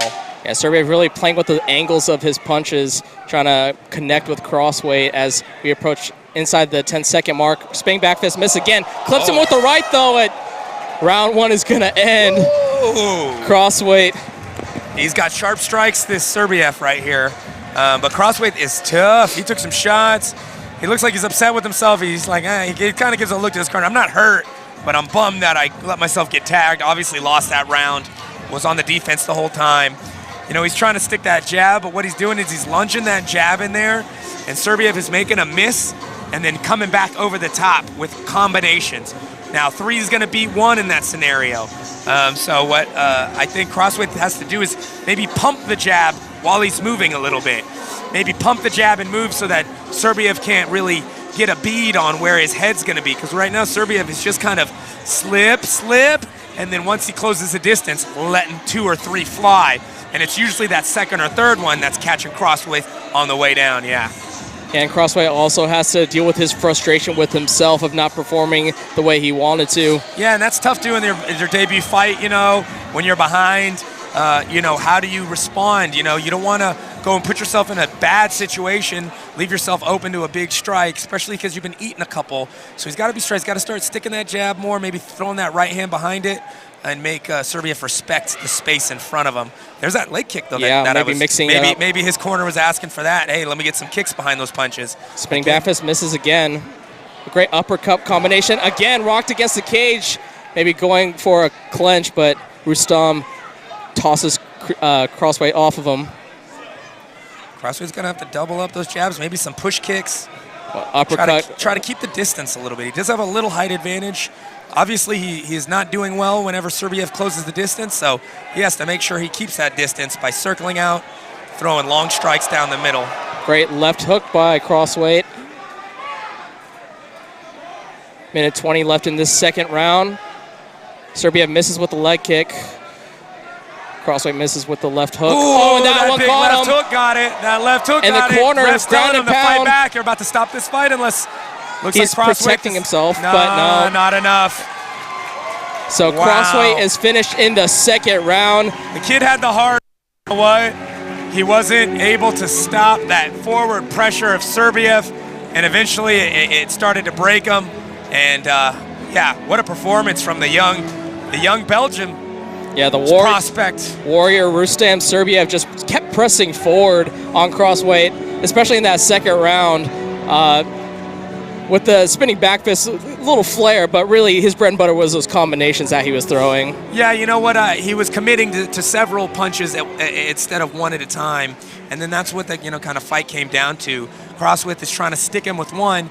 If it doesn't stick him and stop him, then Serbiev gets to close the distance, commit to 2 or 3 shots, and like I said, it was that second and third shot that kept clipping Crossway until that very last left hook that came off of a right cross. That left hook comes back. And that was the one, and Crossway, you got to give him freaking hard. He's got a chin. He took, what do you think, 3 or 4 of those shots before they finally went down off of one. So you got to give him that, but maybe get a little bit more head movement, more feints, learn how to use his distance and footwork a little bit more, because when you're standing in front of someone who's coming forward throwing those bombs, you can't just continue to keep taking those shots all night. Yeah, absolutely. Just athletically, Crossway looks like he has it. He has the height. He has the body type. But he looks athletic in the cage you can tell he had the physical skills. It's just now the training that comes with it. That comes with experience. Yeah. I mean, he looked good in there for his debut. Yeah. Don't get me wrong. I mean, usually I see guys in there, they looks like 2 bulls. They take the blindfolds off of, and they, you know what I mean? They just start going at each other. So he was in there. He knew what he had to do. But again, knowing what you have to do and doing it against the guy who's coming there trying to rip your head off with big shots is a completely different story. And so we'll go to Jim Cooley with the official announcement. Round number 2. Referee Phil Baldacci has called a stop to this contest. Your winner, via technical knockout, the Warrior, Rustam Serbia. We are really seeing a great display of MMA here. Even though these guys are newer, I'm seeing a lot of skills, and I've noticed this. Maybe 5-10 years ago when I first started, it was more of skills out the window whenever newbies were going. Yeah. It was more of a adrenaline fight. Where I'm seeing guys nowadays, because of the evolution of the sport and of the different camps that they're training out of, they're a lot more polished in their MMA debuts. So it's a good thing to see that, because often, unfortunately, a lot of guys would come and go real quick because they would suffer such tremendous defeats when they were just in there, or they get hurt really bad. Mm-hmm. They get in there, close their eyes, and start swinging and get hurt really bad. You never see them again. So this is good for the sport. Crossway, he's going to be back. Yes. He's going to be better. He took the L tonight. He took the TKO, but he walked out on his own power. He's healthy, and he'll be back. And that's what's going to get the sport to grow and allow him as a warrior to continue to develop. Yeah, young talent like Serbia at only 20 years of age. Crossway only 23. A lot of young, exciting talent, and that talent continues with this welterweight bout coming up between Benjamin Lewis and Mark Vargas. So Benjamin Lewis, the 32-year-old, born in Port Washington, Wisconsin, fighting for Ahern Academy. The welterweight comes in with an 0-1 record. His loss came November 18, 2017 to Evan Elder in the second round via TKO. His background really is in wrestling, and he's going to be facing Mark Vargas from Napa Valley MMA. Yeah, this guy's coming out of the camp that I've trained with before. Again, this is looks like he's coming out of a Rapicon martial arts is helping him out with this corner here. I don't know if he trains with them. Said he's with Ahern. Maybe he's from out of state, so they kind of sometimes when you're out of state, you can't bring two corners, so you'll kind of make friends with a corner in the back. Looks like they made friends with Rocky Rapicon, the head coach of a silent fight team, the Combat Fitness Rapicon martial arts guys. So this guy looks like he's got some age. He's got that experience, age experience, life experience. So we'll see if that comes into play when he gets in there in the cage. If he's able to keep a little bit more composure. He's not young and wet behind the ears, eager to go out there and bang. Or is he? I guess we'll have to just wait and see. We will indeed, and as you saw in that graphic previous, Brian Nelson here calling the action with my broadcast partner, Brandon Kyle, as Mark Vargas approaches the ring out of Napa Valley MMA. 27 years of age. His one win came in our last broadcast here at the Solano College Sports Network, where he got that TKO win over Anthony Guerin, who you saw earlier in the night. Another one of these tall, slender, athletic builds to a fighter. Very impressive in his debut match. Yeah, I've actually had the pleasure of training with Mark. He's been coming out to our camp to get work in for this fight the last, 6 weeks since he discovered Sam was going to be on the same card. They started coming out, getting that training in, and I've been really impressed. What's most impressive of this kid is his discipline and his ability as a student to listen, learn, and apply. There's a lot of fighters that there's a bridge that they can't gap of understanding what they need to do and being able to do it, where Mark, he was able to learn things that we were showing him very quickly. And then that's imperative for the development of a young fighter. But then it also lets me know that he's a thinker. So when he's in there, he's hopefully able to think his way through situations. That composure again. Like you said, he's long. He's got a real athletic physique, and he's really athletic. So we'll kind of see if that's going to come into play. The youth, a little bit of youth advantage here, a little bit of height advantage. He does have the win, so maybe a little confidence advantage. But anytime you're coming off a loss, as Benjamin Lewis is, you got something to prove. We'll send it to Jim Cooley, voice of champions, for the introductions. 70-pound division. Referee when the action begins, Brian Tyler. This fight is Napa versus Napa. Introducing first, fighting out of the blue corner, hailing from Napa, California. He weighed in at 167 pounds, representing Ahern Academy, Ben the Butcher Lewis. His opponent, across the cage in the red corner, also makes his home in Napa, California. Representing Napa Valley MMA, he weighed in at 170 pounds, the Slim Reaper, Mark Vargas. Heck of a nickname. Gotta battle. love that one. I haven't heard that one before. It looks like Lewis is going to come out barn burning. He's got that look in his eye. He's not going to waste much time. But Mark's got length and he knows how to use it. So we'll see who can, impose their game plan here. 3 2-minute rounds set in the welterweight division. Ben Lewis and Mark Vargas. For the takedown. Vargas able to block it. Nice underhook. He was able to stop it with that single underhook. Got his hips heavy, used the cage. A little arm fighting between the two fighters as Lewis was looking for a takedown. Settling back in the center of the cage, trading blows, but Vargas looking to get ahead on that exchange, but they wrestle to the ground with Lewis trying to get on top. Lewis kind of frantic wrestling pace here, kind of Clay Guida style. Do whatever it takes to get him down and get on top and pound him out. Look like he's looking for a sub already. Yeah, Vargas doing a good job of getting to his feet, going for perhaps a front guillotine. Lewis is going to have to drag him down here and try to get him on his knees here. It's going to be tough to get the angle from there. That's what he tries to do with the stand-up. He tries to drag him down, but, Vargas is doing the right thing. Oh, he's able to drag him down. Maybe he's going to hop on top and get the guillotine, use it to pass. Vargas, again, a good job, though, of keeping his composure and getting back to his feet. Yeah, he's being smart here. Going for a trip was Lewis. Lewis is being a real sticky grappler here. he's trying for that arm in off the wall stand-up guillotine. That's tough, real tough to get, especially when you're a lot shorter than your opponent. But he's trying to, you drag him down, which is the thing that he wants to do. But Vargas is doing a good job. He's got a body clinch. He's just kind of holding on. Looks like Lewis is going to maybe work some knees, try to soften him up. What would you like to see from Vargas to try to get his head out of this position with Lewis? Now, Vargas is doing, he's being smart here because he's preventing himself from taking shots. It's kind of a tough position. What I would do is try to smash him to the cage and then stick my head up and then use my legs to stand up instead of trying to just lift my back up. But unfortunately, he wasn't able to do that, and now it looks like Lewis has got the top control. And with this ride out here the last 10 seconds, I can't see the judges giving it to anybody but Lewis in that round for that top control alone. Yeah, and a couple of trip takedowns as well for Lewis. And he came out very aggressive with the takedowns. Vargas, he's an athletic guy. He manages to keep his balance, I think, better than most guys his height. But he did a good job Lewis with the takedown defense. But yeah, Lewis, he became like he became like a barnacle where they stick to you. They're not going to let you get any room to squeeze out.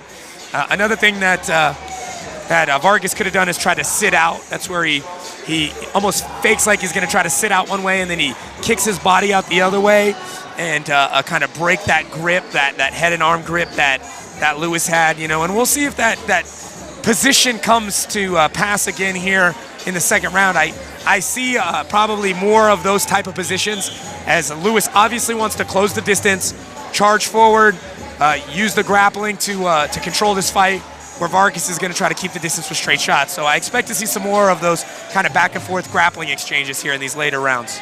So we talked about styles clashing early on. This is definitely one of those instances where Vargas wants to use his height and his reach advantage to keep that nice distance, but Lewis wants to get this on the ground as quickly as he can, like he did in round one. As round two is underway, great leg kick inside by Lewis. Yeah, I don't expect Lewis to do too much striking before he goes for another takedown. I think he's just kind of using it to get Vargas thinking about strikes and then probably drop levels and try to take down. Like there it is. That, exactly, but great stuff there. Yeah, that wasn't great a good clinch. takedown defense. You could tell that Lewis is a little uncomfortable in his striking, and so he's kind of using a lot of energy that you don't want to have to waste. Looks like he caught a good shot there. Looks like Vargas is starting to find that range. Body shot by Lewis. Oh, great left jab by Yeah, Vargas. Oh, and he hurt him he hurt with him that with uppercut. jab. Oh, but Lewis still dangerous, swinging big. Whenever he backs up, he's got to worry. Yeah, again, Lewis fighting back. He's getting hurt by these jabs and these combinations. Great body kick by Vargas. Vargas needs to capitalize while Lewis is breathing hard. Hurt. Lewis is kick. turning his back. It looks like Lewis doesn't want anything else to do with this. Yeah, the ref, going like for the rear naked. Sinking in the choke, but he's just going to settle his position here. Looks like he's got his back. Honestly, I don't think Lewis wants any more. I think he took a shot, and that made him think, I'm ready to leave, and he's just going to let the ref. 45 seconds left in this, and the ref is going to call it. Let the ref do it for him there. There you go, Mark Vargas. Way to take shots. Lewis is complaining now, but I think it's more to save pride. He took a couple shots where he literally turned and ran straight back, and then looked at the ref kind of like, are you going to help me out here? But you gotta commend Vargas for not getting too overly excited, staying the course, getting heavy on top, putting it down, and then getting that TKO finish in the end. And maybe losing that first round lit a fire under Mark Vargas to really come out aggressive and execute his game plan, even more so than in the first round, where it could be either fighter's advantage, but Vargas did an excellent job of executing those strikes and wobbled Lewis early, and he just kept keeping that aggression on Lewis to eventually finish that fight. Yeah, I think he realized when he hurt him, and some of these guys, these newer guys, they see that happen and they just run in, and Vargas was very tactical, because what Lewis was doing was he was feigning away like he was hurt, but then planting his foot and turning and throwing big overhands when Vargas would charge in. So, I think Vargas was smart to kind of pick his shots, not rush in too soon. But once he saw that Lewis was really hurt and kind of running away from the shots, that's when he decided to try to go for the finish and was able to get it. And we'll send it over to Voice of Champions Jim Cooley for the official announcement. TKO. Ladies and gentlemen, at 1 minute, 18 seconds of round number 2, referee Brian Tyler has called a stop to this contest. Your winner, via technical knockout, the Slim Reaper, Mark Vargas. So the Slim Reaper gets another victim to his tally as he picks up his second career victory via TKO in round 2, coincidentally. In his career, moves to 2-0. Benjamin Lewis falls to 0-2 in the welterweight division. Next up on the card, we have a featherweight bout between another AKA fighter, Jamshed Sanganoff, and Maxwell Bryant coming up next. So Maxwell Bryant, the 25-year-old from Napa, representing Napa BJJ. The featherweight has a 0-0 record in his amateur career, so this is his debut as well. But in his background, he has 7 years of Brazilian Jiu-Jitsu, and he is a brown belt from Charles Gracie BJJ. Yeah, I've actually rolled with Max a long time ago, and he was good then. And he continued to roll. I think he was a blue belt last time I rolled with him. And I've followed him, we're friends on social media. I followed him through his BJJ career, and he's very active, trains with a lot of high-level guys out here, and definitely a BJJ specialist. So I'm excited to see how he integrates his striking into his BJJ here. He's fighting another AKA guy, so again, he's going to be well-rounded. He's going to have striking and grappling coming out of a camp like that. So I think it's going to be a great matchup here at featherweight here for Max. And the winner for most strobe in an entrance has to go to Max Bryant, for sure. The lights must be hooked up to the music they're walking out to. And so the most hardcore music yet is Max, which means the hardest strobe is also going to be Max's for the Max for the win. But yeah, how do you choose your walkout music? Most of the time, it's just what gets a guy pumped up. Yeah. Something that's going to get them out of their normal zone and get them into their fight zone. Exactly. Get in that right mind. Jamshed Sanganoff has the 24-year-old out of AKA, fighter born in Russia. Or actually, you have a specific one, Tajikistan, yeah, right? Tajikistan, he says he comes from. And I talked to him today. Again, this is another. I think this is another little European transplant. It's another kind of a Khabib clone here. Again, very stoic. And I don't know if it's just a language barrier or if they're all very stoic, but they all have it's a playful, quiet attitude. Yeah. They're not mugging you. They're just quiet, but lots of smiles and laughs with his group. He's also coming out to Gladiator. So it's. I think that's the Spanish in you coming out, right? Because you're talking. Or not coming out. Yeah. That little bit of Spanish in the corner.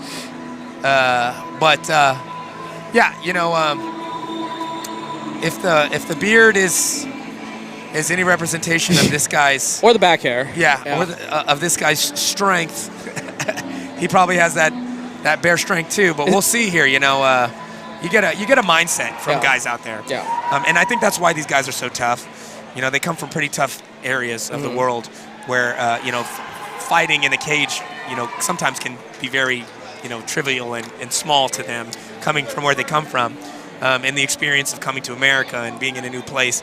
It can't be easy. So, he's obviously fought through a lot just to get here and be able to represent his country and to be able to fight on this stage here. So I'm excited to see, how he performs. He's 2-1, so he's got a little bit of experience. I think the only reason he's able to fight Max, with Max having no MMA fights, is Max's deep wealth of BJJ experience. So, I'm interested to see, I don't really know that much about Sanganoff? Our man. Tajikistan? Our man from Tajikistan. Yeah. But I guess we're going to find out, AKA, like I said, they don't raise any slouches. Yeah. Most of their guys are well-rounded. They can do both, ground and striking. So he looks athletic. He looks athletic. He looks loose. So we'll see what he can do out there. And he has a background in Sambo, which is a specific kind of Eastern European style of martial arts, which is a defense. It's like Russia's national martial art. Yeah. It's the closest thing to MMA you can have really in amateur competitions. We'll send it over to Jim Cooley for the introductions. When the action begins, the Cane Vandal. Introducing first, fighting out of the blue corner, hailing from Napa, California. Representing Napa BJJ, he weighed in at 145 pounds even, Max the Gremlin Bryant.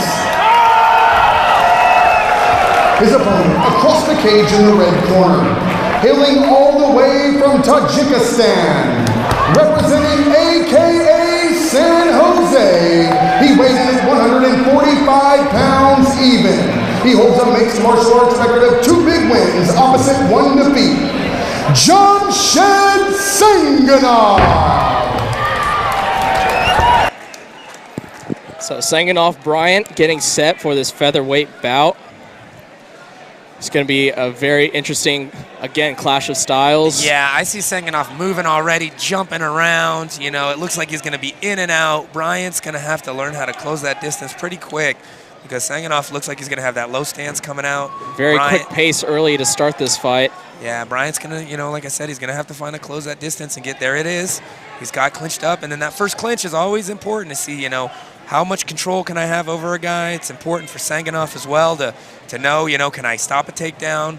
If I can, then I can open up my great strikes. left. Rocked Bryant, but Bryant still fighting back from the bottom. Bryant's a sticky jits guy. He's got to be careful. He doesn't want to. Another left eaten by Bryant. Bryant is tough. I know that. So he's got to be careful not to let that overzealousness get him in a bad jiu-jitsu situation. It looks like he's composing himself quite well, though. Absolutely. His face is not reading like he got hit with 2 straight lefts from Sanganoff. Oh, again, another left hook. Man, Bryant is tough as nails. He's got to feint his way in a little bit. He can't just expect to reach in and not eat shots like that. But again, those BJJ guys sometimes have trouble closing the distance, and that looks like what's happening right now. And interestingly enough, Sanganoff is an orthodox fighter, but is very comfortable in the southpaw position, obviously, with those lefts. There it is now. Bryant's in his world. I'm on top.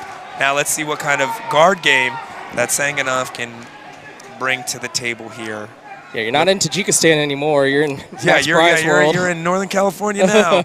And you are going against a very high-level brown belt in jiu-jitsu here, so we have to see what kind of game he has. Is he going to just try to hold on and get the referee to maybe do a stand-up. Oh, looks like he's going for that knee? straight knee, straight ankle lock from Bryant here. 25 seconds left in this round one. Bryant finally gets his position with about 45 seconds left in this first round. They're working that knee. Looks like, Sanganoff trying to stack him. Yeah, looks like he's got that. And now he's on Going for top. the ground and pound. Looking to ground and with the pound. left. You know what, that was very important. You know, Bryant might have been able to stay on top and pound out and win that round. Instead, he goes for the submission, and it's possible that letting Sanganoff get back on top and score some ground and pound at the end almost, possibly might have lost him that round. Yeah. That was one of those tough calls. Short time in the round.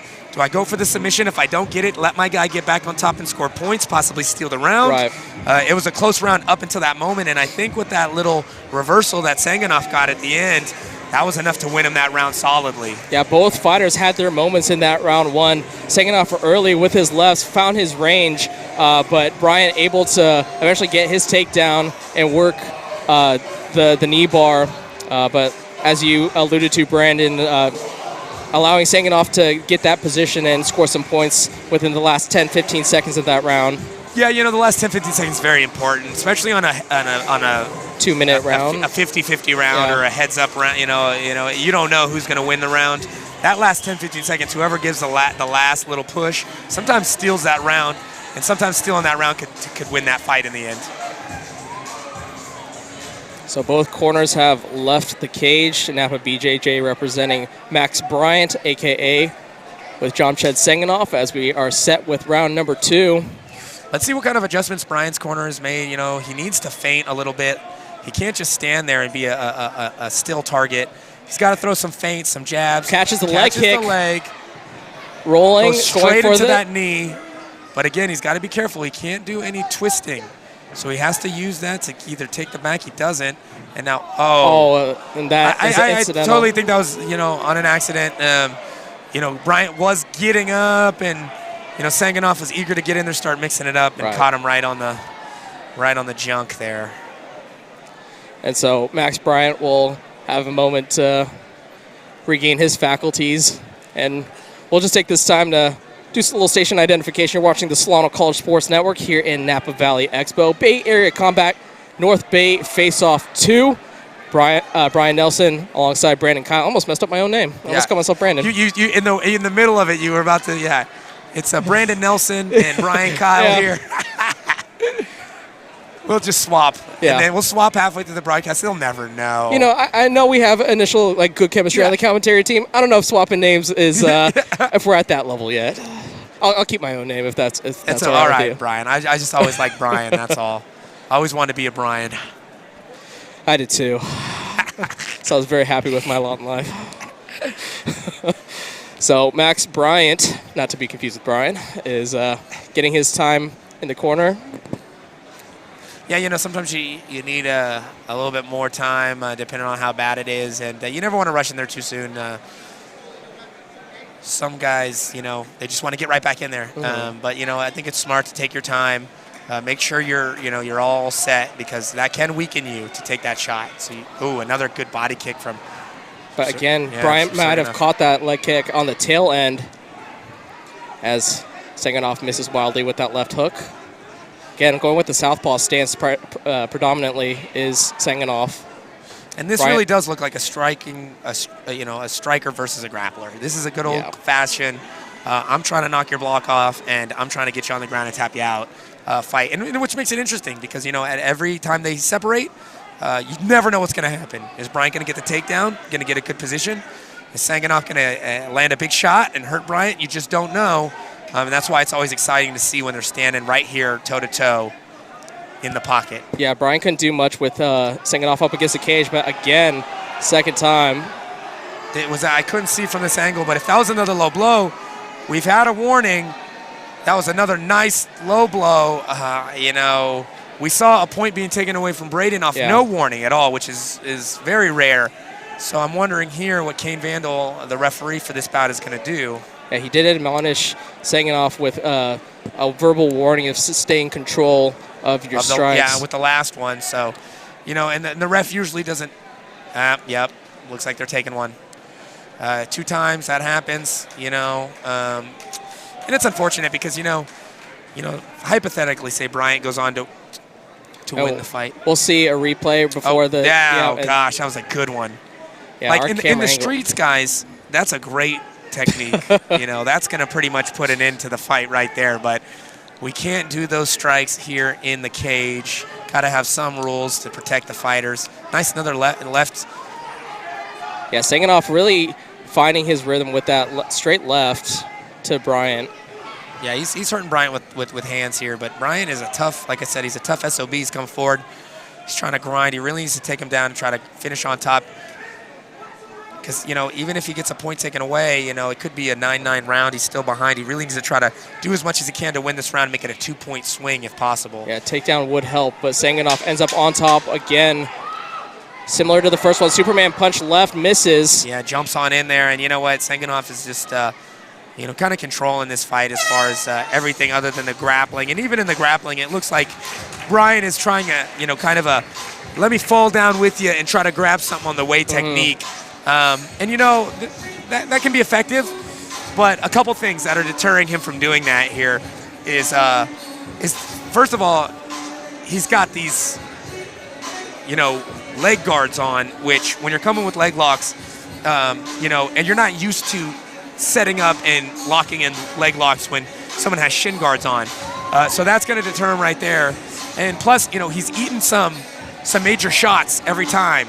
So it's almost like he's reluctant to commit. He's kind of halfway going for things, and if it's there, it's there. But if it's not, he's in a bad position. So it's a tough game plan. If it works, it's spectacular. Oh my God. If it doesn't work, it's a little lackluster and frustrating for the guy trying to do it. Once Bryant realized he can't strike with the guy and he can't take him down traditionally by driving him back, then he started using that kind of like unorthodox attempt of dragging down and getting submissions. And, with a guy that's trained, that's going to be tough to do here, especially with those shin guards. Yeah, so round 3 set. We'll see what Bryant has to offer here in terms of game plan and try to change things up. Well, I think even with that point deduction, he still lost that round, so it's a 9-9. I think Sanganoff is up 2. Again, falls up a left with another left. Looks like Sanganoff is pouring it on here in round 3, Brian.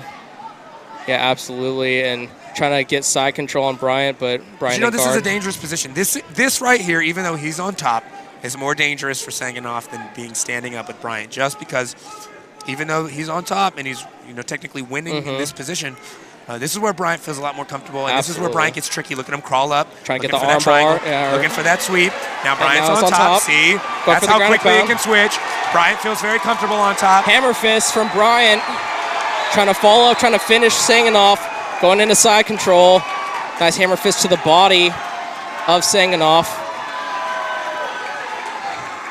We'll see if he'll maybe work a head-arm triangle.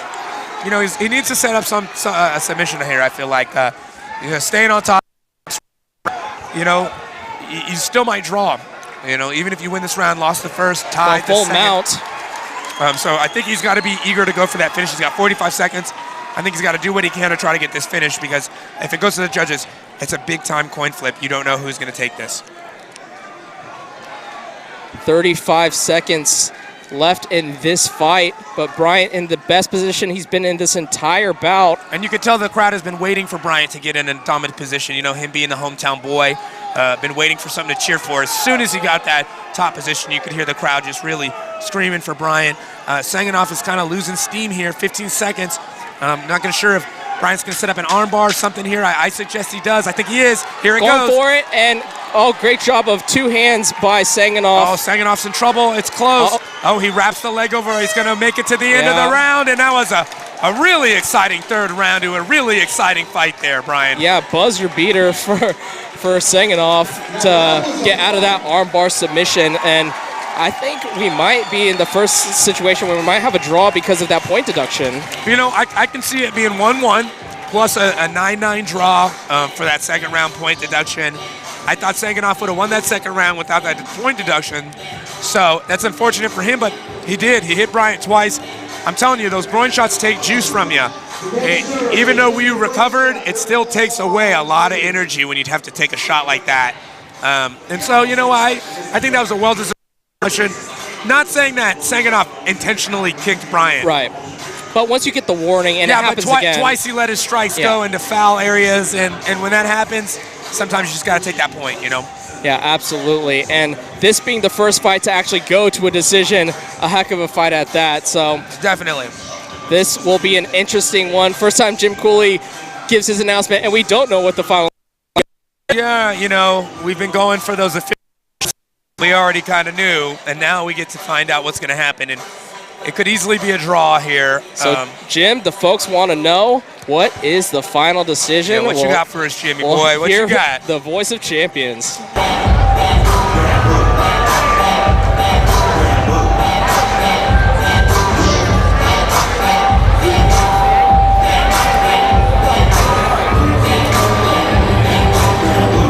Ladies and gentlemen, after 3 action-packed rounds, we go to the judges' scorecards. All 3 judges score this bout the same way.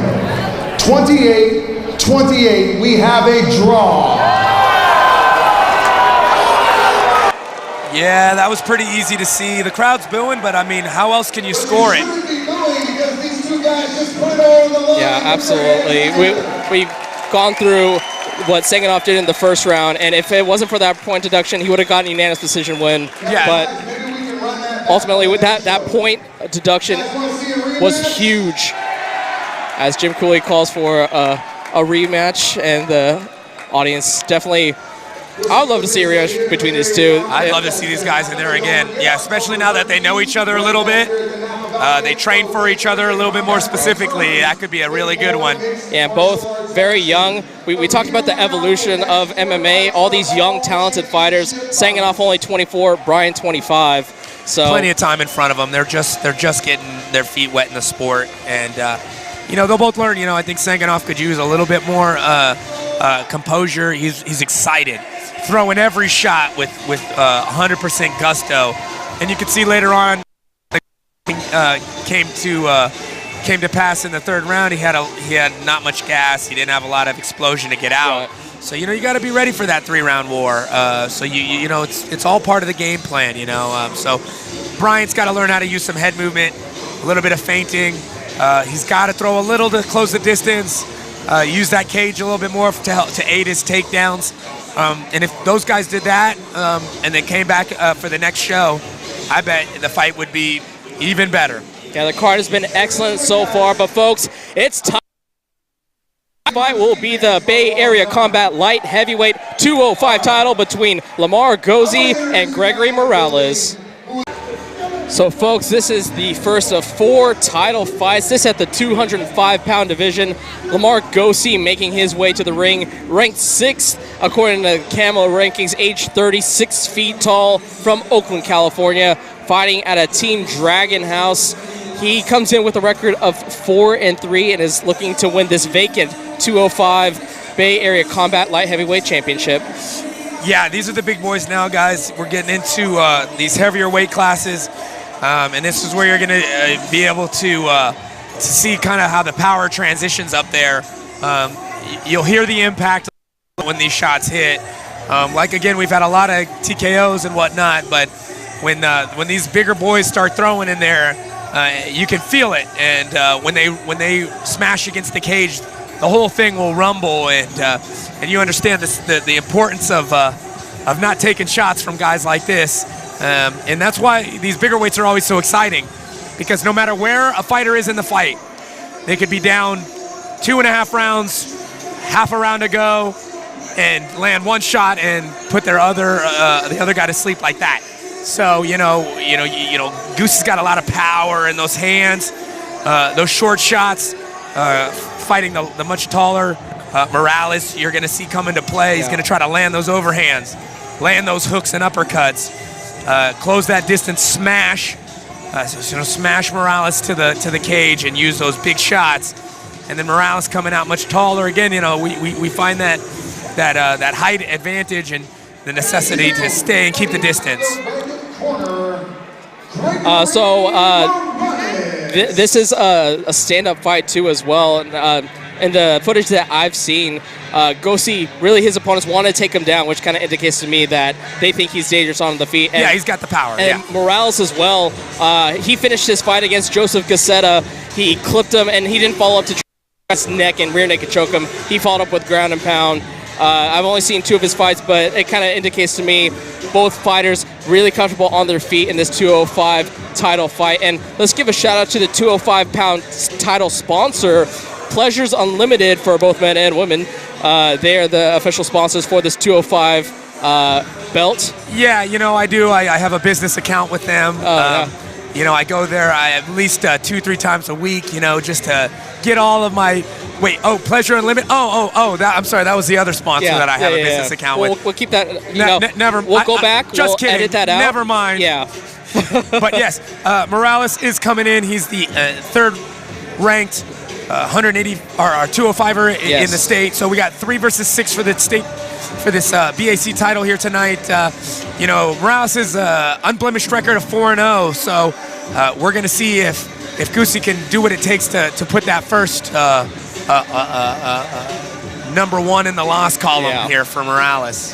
And this is, again, the first of 4 title fights, 3 specifically for Bay Area Combat, and then the finale is a state title fight at 205. You are watching the Solano College Sports Network with myself, Brian Nelson, and my broadcast partner, Brandon Kyle, as we'll send it to Jim Cooley for the introductions. Championship fights. It is for the vacant Bay Area Combat Light Heavyweight Championship. Introducing first, fighting out of the blue corner, hailing from Oakland, California. He represents Team Dragon House and holds a mixed martial arts record, 4 big wins, opposite 3 defeats. Lamar the Bully Goosey. His opponent, across the cage in the red corner, makes his home in Oakdale, California. He represents Last Stand Fight Team. He weighed in at 205 pounds even. He holds a stellar mixed martial arts record, 4 big wins, no losses. Gregory the Scorpion Morales. And all business on the face of Morales ahead of this 205 title fight for Bay Area Combat's light heavyweight division. Yeah, you got the bully versus the Scorpion here. So you got the guy throwing heavy bombs versus the guy who's throwing those sharp katana-like executed strikes. So we'll see what kind of fireworks we're going to create here in this 205 title fight. 3 3-minute rounds in all of these title fights as both these fighters square off. Oh, 1-2 the combo. Scorpion lands the stinging tail early in the fight. Yeah, we'll see how the bully responds to being hit in the face, and he responds well. Closing that distance. I told you, the bully's going to look for those overhands. He's going to look for those short shots up close, while the Scorpion's going to look to try to create that distance and land those straight shots like that early right hand that he landed in the beginning of this round. Gosi pinning Morales up against the cage. Morales looking perhaps for a trip or maybe a hip toss. Now this is a very, important part of a fight where you first clinch up with a guy and you realize how strong they are, and am I able to take this guy down? Am I able to stop this guy's takedown? Those are important questions to answer early on in the fight, and that's what's happening right now. Is you see that Morales is working his takedown defense. Again, wants to use the distance, doesn't want to get on his back here with a strong Lamar on top. So he's going to really try to do what it takes to stay up, use those underhooks. He's got an under over right now. He's trying to kind of lift up and get underneath Goosey so he can stand up and try to turn him against the cage and get off that cage. Looks like there wasn't enough activity on the bully's part to warrant Kane Vandal to let him keep working on the cage. So he separates again, and we'll see what happens again now that they're at distance. And Gosi in that position, being 5 inches shorter, actually I think helps him with the lower center of gravity to try to take him down. But again, good job by Morales to stay on his feet. It does. It's easier to get underneath, and the guy underneath when it comes to these exchanges is usually the guy who's going to have the great the knee control. to the body. But, I think Gosi is going to just try to use this power position to try to land a couple knees like that, a couple maybe big punches off the cage, and try to soften up Morales. I see a large welt building on Morales just from being grinded so hard against the cage. Good leg kick from Gosi. Yeah, that was nice inside. He needs to do that to set up the hands up top. Oh, return outside from Morales. With 40 seconds remaining in this first round. Oh, there's that overhand. Closing the distance, trying to get that takedown. Back. Nice. I like that transition. He used the striking, the transition right into the takedown there and get that top control. See Gosi mounting. Yes, he is. Almost. Yeah, almost has it there. He's kind of on the side there. He's trying to crawl up. Wants to have his hips. He's, and like you said, being a shorter, squattier fighter, he's able to put more weight in a certain area and really get heavy on those hips. And that's what he's trying to do right now is control. Also has a double wrist lock applied to the right Yeah, arm. you see that, but in order to do that, he's going to be able to get that hand behind the back. He's not going to be able to do that. So he's going to go ahead and let go, try to get some ground and pound, win that round, pretty much easily win that round with that takedown and ground and pound at the end there. And Bully really was apropos of that style of fighting, just really imposing his will on Morales. Yeah, I'm coming forward. You got to stop me. If you can't, I'm going to take you down and beat you up. And that's what the Bully does. Morales was doing his best to defend the takedowns. But, again, sometimes when it comes to wrestling, wrestling is a sport of wills.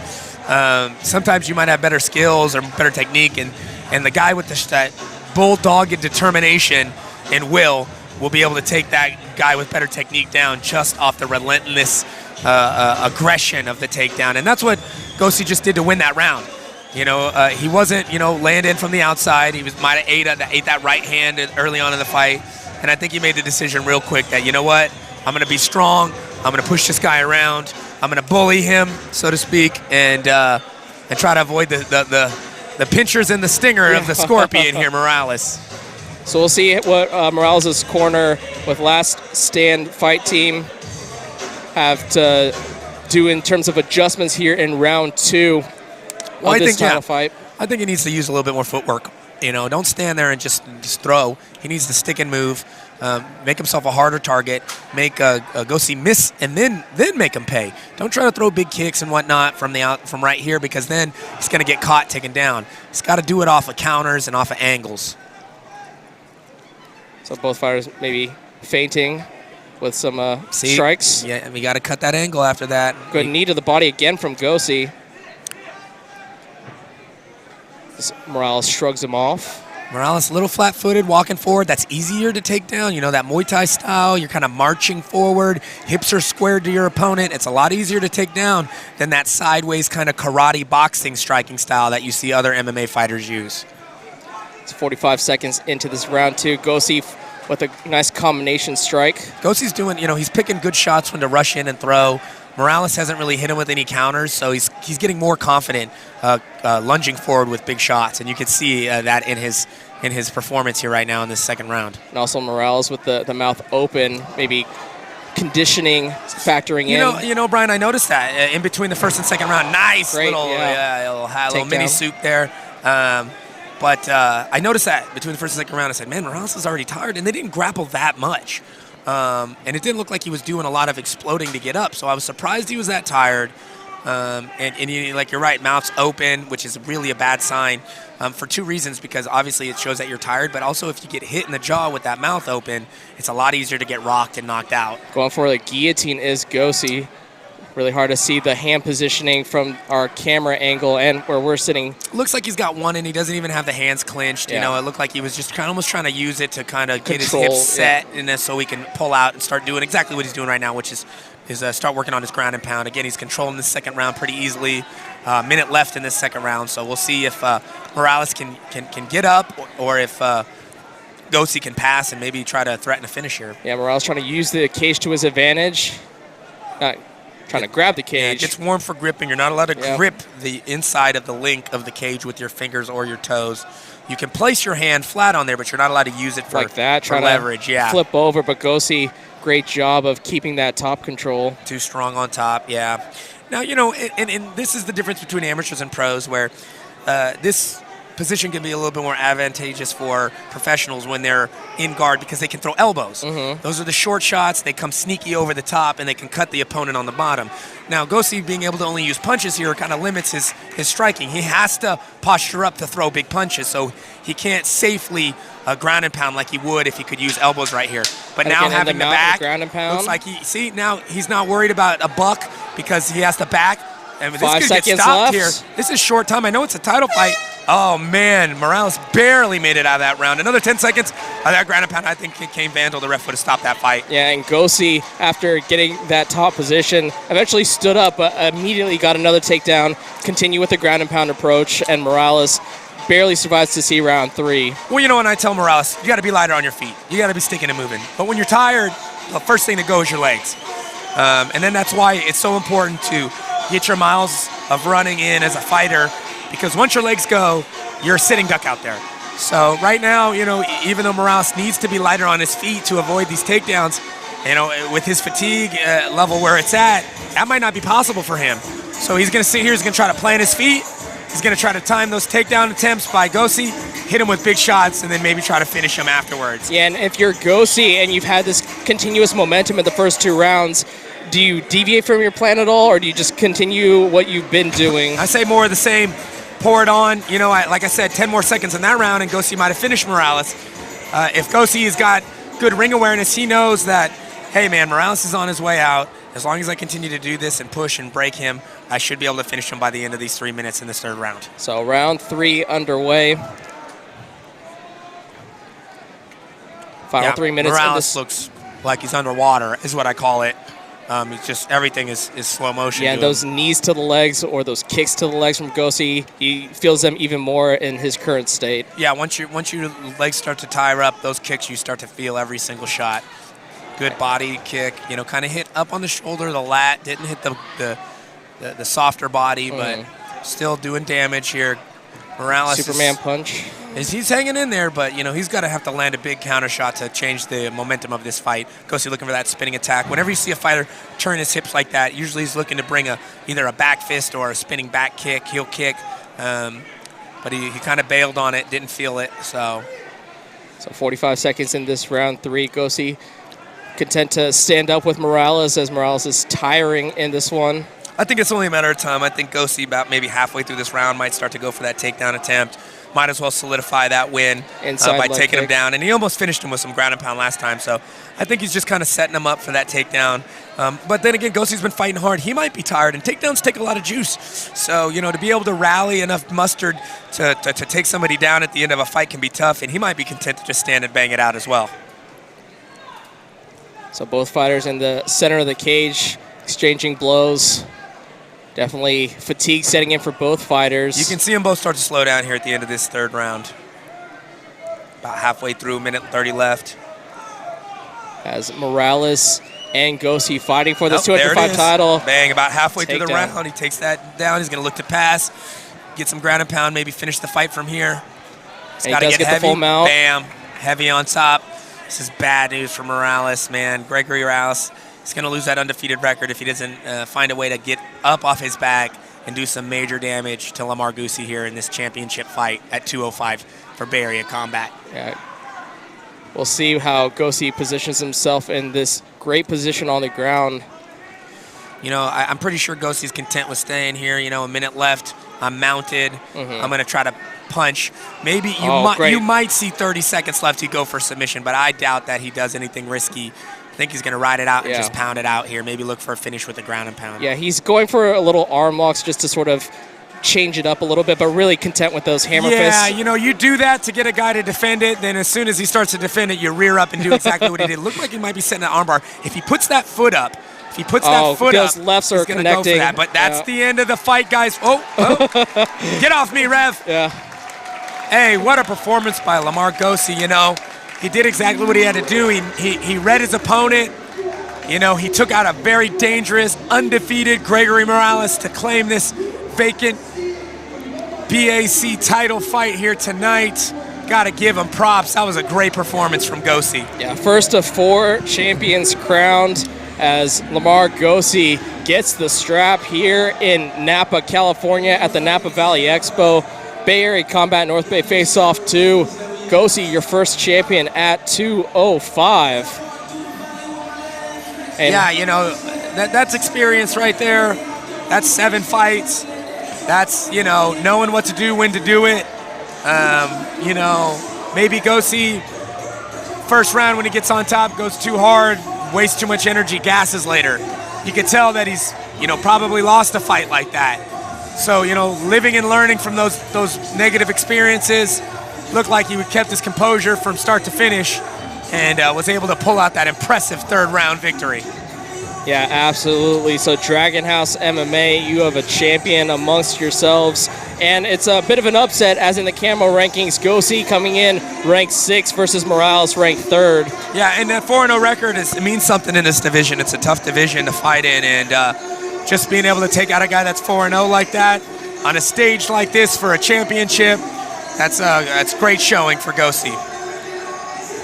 Yeah, and we're just about set here at the Solano College Sports Network. Once again, Brian Nelson alongside Brandon Kyle. Eventually, we will get to Jim Cooley with the announcement of your winner, Lamar Gosi, and probably the presentation of the title as well. And we'll send it over to Jim Cooley right now. 2 seconds of round number 3. Referee Phil Baldacci has called a stop to this contest. Your winner, via technical knockout, Lamar the Bully Gosi.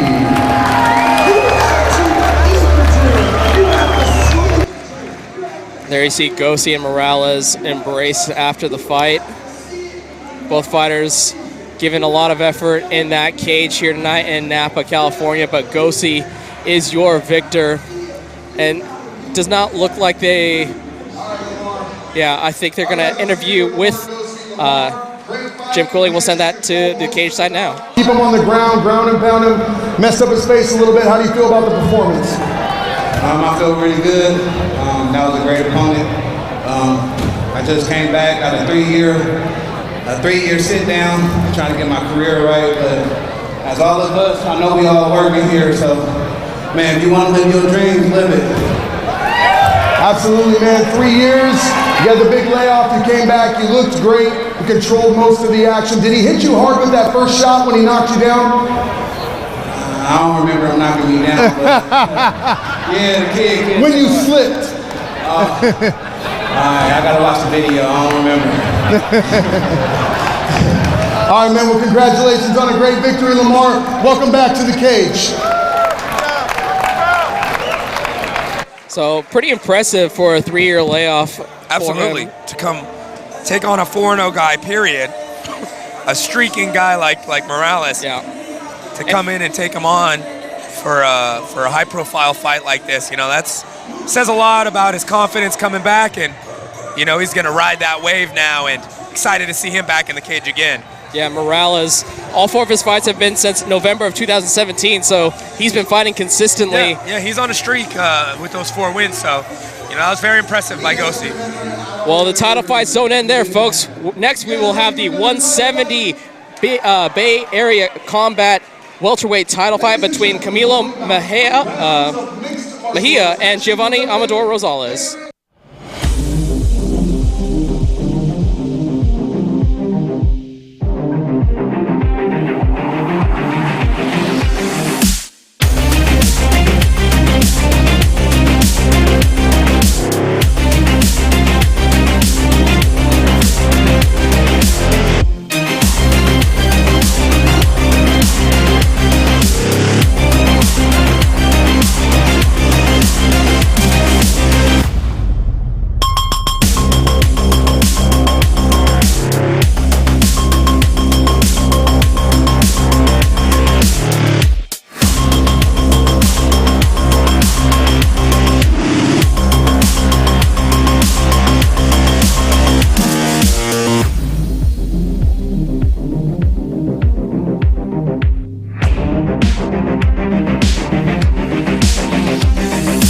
His way to the ring for this 175-pound title fight is Camilo Mejia, 24-year-old from San Francisco, fighting out of the El Nino Training Center. Orthodox fighter coming in with a 2-2 record. And Well, what do you have to say about Mejia coming into this fight? Mejia, he came from Dave Terrell's. He started out there, and a lot of these Dave Terrell guys will cross-train with Gilbert Melendez and the El Nino team. Same thing with Team Santos. They're all they're all come from that Cesar Gracie background. So what happens often, if a guy moves, they'll kind of adopt him onto the team, and that's what happened here. Started with Dave, which is killer grappler. That's some of Dave Terrell guys out there were corner camp, but now resides in San Francisco. A great team, Gilbert Melendez and the Scrap Pack guys out there at El Nino Training Center. Very well rounded. They got a little bit of everything. Army knife of MMA. And he'll be facing Giovanni Amador Rosales, who earned this title shot at the last his victory over Danny Peoples, which was a TKO win in the third round. He followed that up with a win over Carlos Madarata. He enters with a 4-0 record, fighting out of San Jose with Pop's Training Camp as well as AKA. So Amador Rosales, the 26-year-old, coming ranked 13th as well. He is another guy coming with the perfect record. So what does he have to do to continue that perfect record here against Mejia? Well, he's coming from AKA. This isn't one of those fights where two high-profile camps are fighting each other. They know each other well as well. They know how they train. They fought against each other. A lot of their guys have fought a lot of their guys. So, it comes down to just, again, when you get to this level, sometimes you can't worry too much about what the other guy's doing. And you just got to worry about your game plan and implementing your game plan. So I think that's his best bet here, He's got to come out with confidence. He's 4-0. He's fighting a guy who's 50-50. And, again, records don't mean anything once that door closes. Right. But, it does mean something for the guy who's 2-2 and he's got a chip on his shoulder, something to prove. You got to understand who you're going against, understand your enemy, and that's going to help you to way through the battle. Now, once he gets out there, gets comfortable, sees how Mejia is going to kind of react to this big pressure, title fight moment, and then probably set up his game plan later on. But with 4-0 record, I expect composure. I expect him to come out, not rush things, unless Mejia makes him rush things. But I expect him to come out, wait and see, and not try to, do too much too soon. We'll send it over to Jim Cooley with the introduction of both fighters. Action for the vacant Bay Area Combat 170-pound championship. This fight is brought to you by Ride On Motorcycles. Introducing first, fighting out of the blue corner, hailing from San Francisco, California. He weighed in at 167.5 pounds. He represents El Nino and the Scrap Pack. He holds a mixed martial arts record of 2 big wins, opposite 2 defeats. Camilo Mejia. His opponent, across the cage in the red corner, makes his home in the Bay Area of California. Representing Pop's Training Camp, he weighed in at 167.5 pounds. He holds an unblemished mixed martial arts record, 4 big wins, no defeats. The Matador, Giovanni Amador Rosales. There you get a look at Giovanni Rosales. One thing I have noticed in his fights previous, the one hole in his game, he has been taken down in each of his 4 amateur fights, oftentimes multiple times in the match. So I think that is one thing to look out for in Rosales' game. How is his takedown defense improved over this time, and how does his championship extra minute affect both of these young fighters? Well, he's been taken down, but he's also won those fights. Exactly. So, he's got decent, get back up ability, so obviously he's done enough to get up and score enough points on the feet. So, it really is kind of Mejia's, I guess, fight to make. I think Rosales, like I said, and he is coming out very smooth, composed, relaxed. It really he's gonna see how Mejia wants to make this fight happen. But if he's just gonna stand on the outside and let him use sharp strikes, and I think Rosales is gonna be okay with that. Yeah, both fighters being pretty tentative early on, just trying to figure out their rhythm, their range. Don't want to make a crucial mistake early. The higher the level, the more they feel out. You know, when you watch these pros at the top level UFC, you know, they might spend a whole, 3 or 4 minutes of that first round just doing this exactly. How fast are you? You know, the fans, they boo, but those are the ones out that they want that, 2 bulls blindfolds off, But, these smarter fighters, higher level guys, they're going to take their time to assess their opponent before they rush in with major offense. Yeah, especially when the 170-pound title is on the line. It would be the first title for both men in their amateur careers, as Mejia and Rosales switching stances to southpaw. Again, just simply feeling out process. And with the 3-minute round, though, almost half the round is gone through this feel-out process. And then just like I said, the pros might take a whole first round to feel out. And that's this last minute and 20 seconds of this round becomes done anything to solidify that they're winning this round. So whoever can really win the second half of this round, it's basically a 0-0 game right now. So, it depends. And this first round could be, extremely important when it comes to the end if it goes to the decision. Go for a single leg takedown is Mejia. But again, Rosales, as you said, it looks like he's been working that takedown defense. Yeah. And he's sick of being on his back having to get up to win fights. So, but, Mejia's not necessarily really even going for anything. This is, again, still an assessment. Like, I remember the first time you clinch up with somebody, it's a whole assessment of how strong are they, can I take them down, can he stop my takedowns? Nice striking to the takedown. And now he mixes that up, but still, he's got his hands clasped behind. He should be able to up and down him, and he does. Great sequence there from Mejia. The combination leading to the takedown. Yes, that was very nice. And that's what you got to do at this level. Just going for one or the other isn't going to work. You have to learn how to blend these things together. Mejia did a good job of that. Now he's going to, again, take this last 20 seconds on top, pounding it out on a close round, and that can be the difference. Yeah, I was going to echo that from the previous fights that we've had in this broadcast of how important these last 15, 20 seconds are, especially in a fight where the first minute 30 was just posturing and not a lot of scoring happening. Yep, so, this is an easy round for Mejia off of that one takedown. And you're going in down 0-1 in the next one. It was a very relaxed, almost lackadaisical pace from Rosales.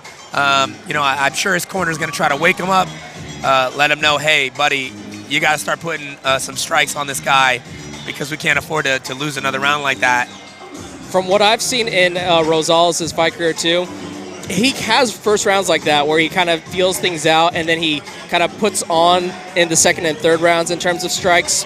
But now in this position, I think both fighters know the situation at hand with Mejia being up 1-0. I mean, again, and we talked about this with with Sam Braden and how some guys almost need to get in there and get hit a little, maybe get taken down, maybe get something in them that says this guy's trying to hurt me. I better do something about it.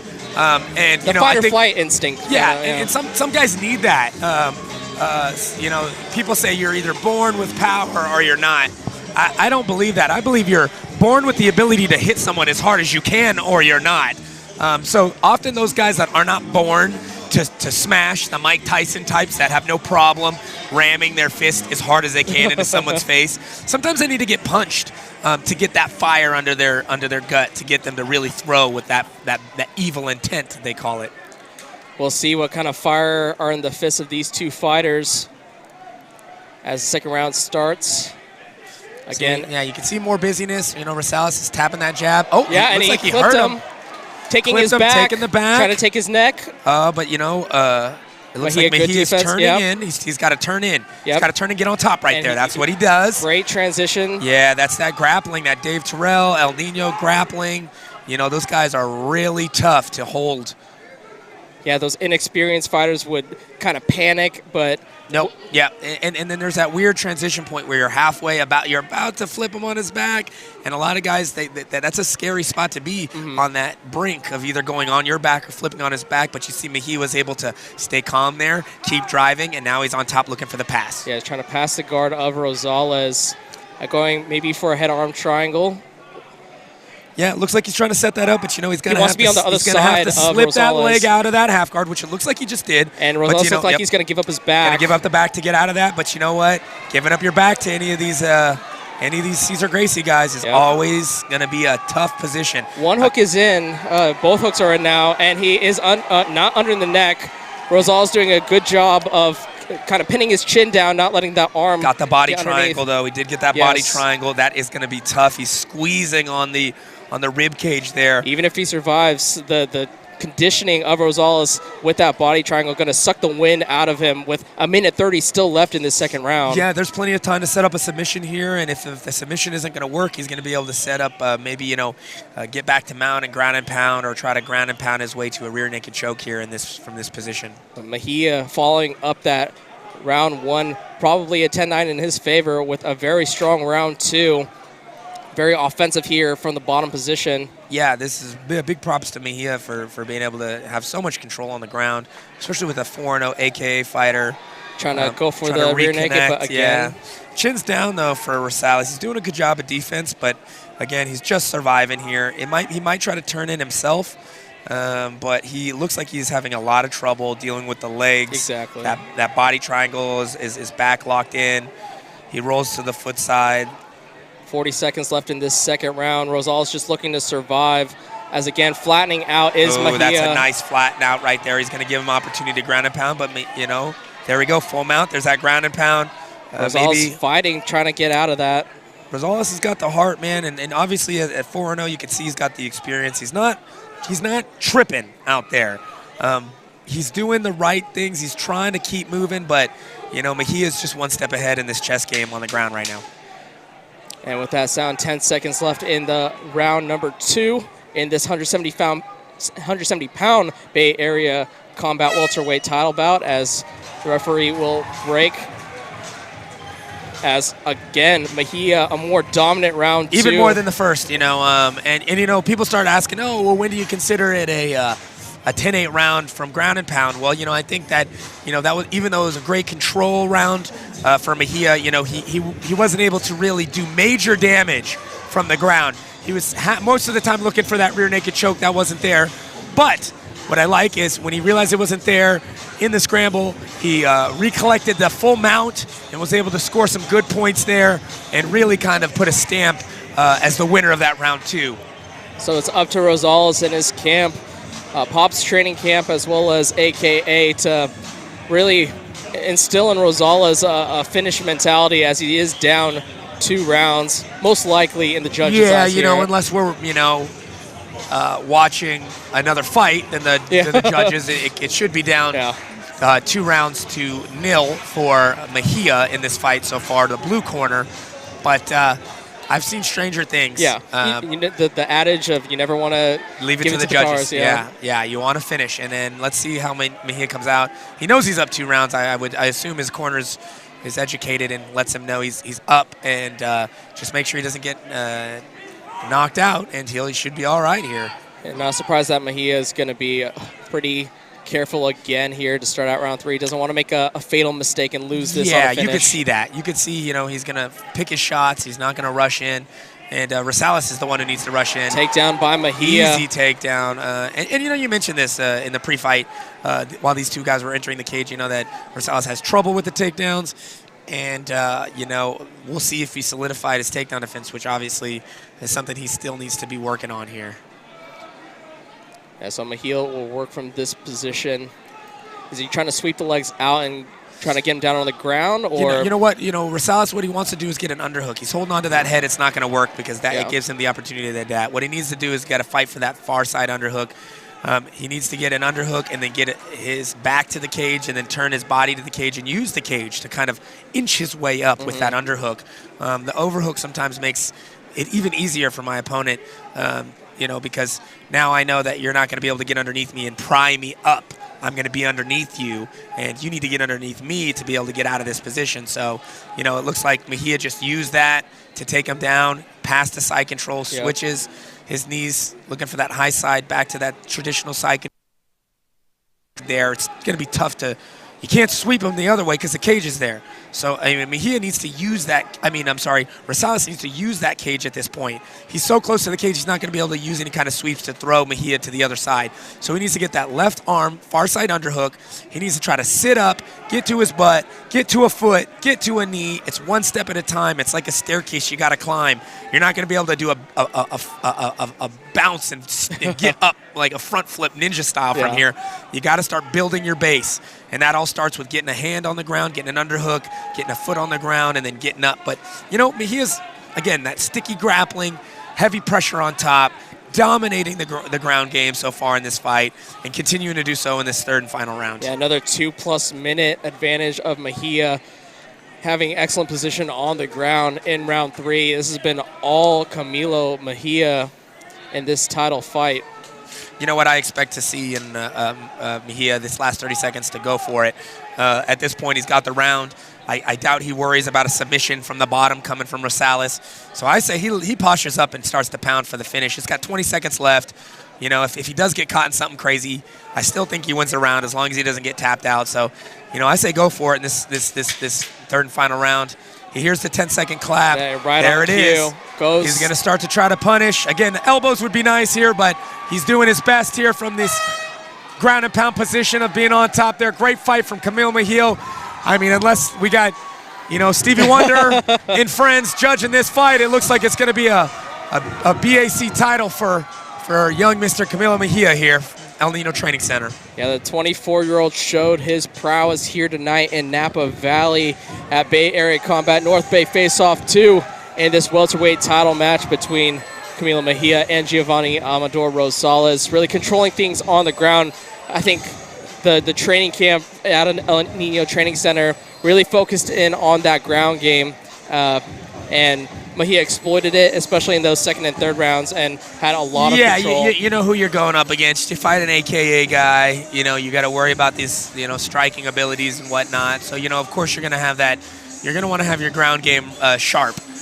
But the way these guys train, I mean, I've been out there and trained with these guys. I mean, it is a lion's den. Trainings are rough. Lots of wrestling, lots of grappling, lots of ground and pound.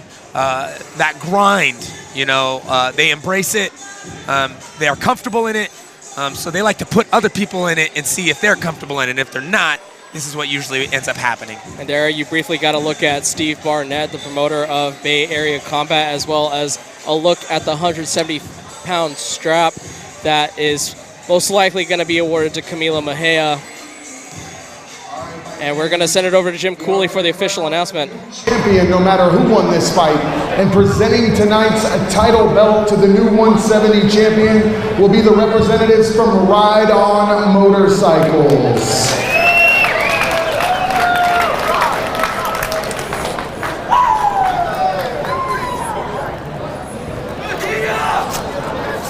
So when I announce the winner, you'll just walk up behind him and then put the belt around his waist, okay?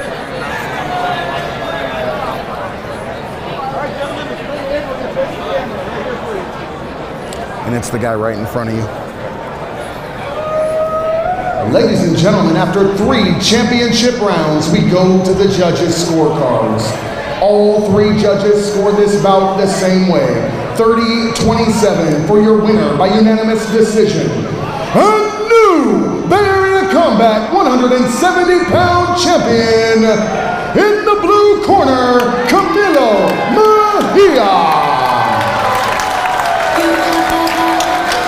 So congratulations to Camilo Mejia, getting congratulated by the Ride On Motorcycles and presented his belt with Bay Area Combat. And, we're a little inside because we mic'd up Jim Cooley. It might have been a little anticlimactic, yeah, but hey. we got a little a preview to the winner there.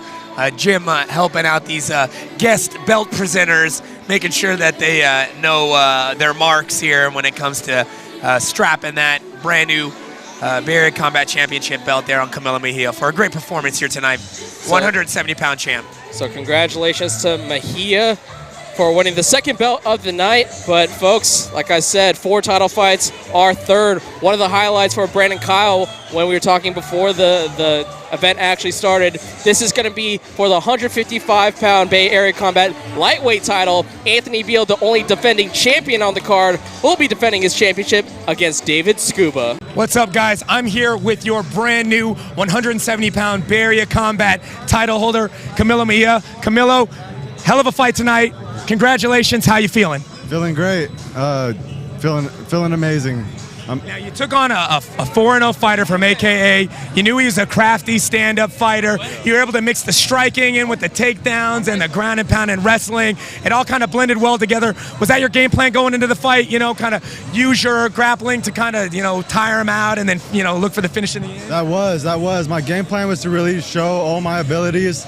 I'm coming off a 2-year layoff, so I didn't get to show everything that I wanted to, but that was my game plan, to mix up the striking, really feint him in to make his offense come off, and then counter off of that, lead into my takedowns, and really make everything look seamless from striking to grappling to my jiu-jitsu, and mix it up as much as possible. Yeah, it was a great high level. I know you come from a very high level camp, you know, and we were talking about how much you guys work your grappling, how much you guys work off the wall, and how much you guys embrace that grind, you know, and I think you really showed how you can kind of feel comfortable in that grind, and he wasn't able to keep up with you on the ground. Once you got down there, kind of felt like it was a chess match, and you were always kind of one step ahead.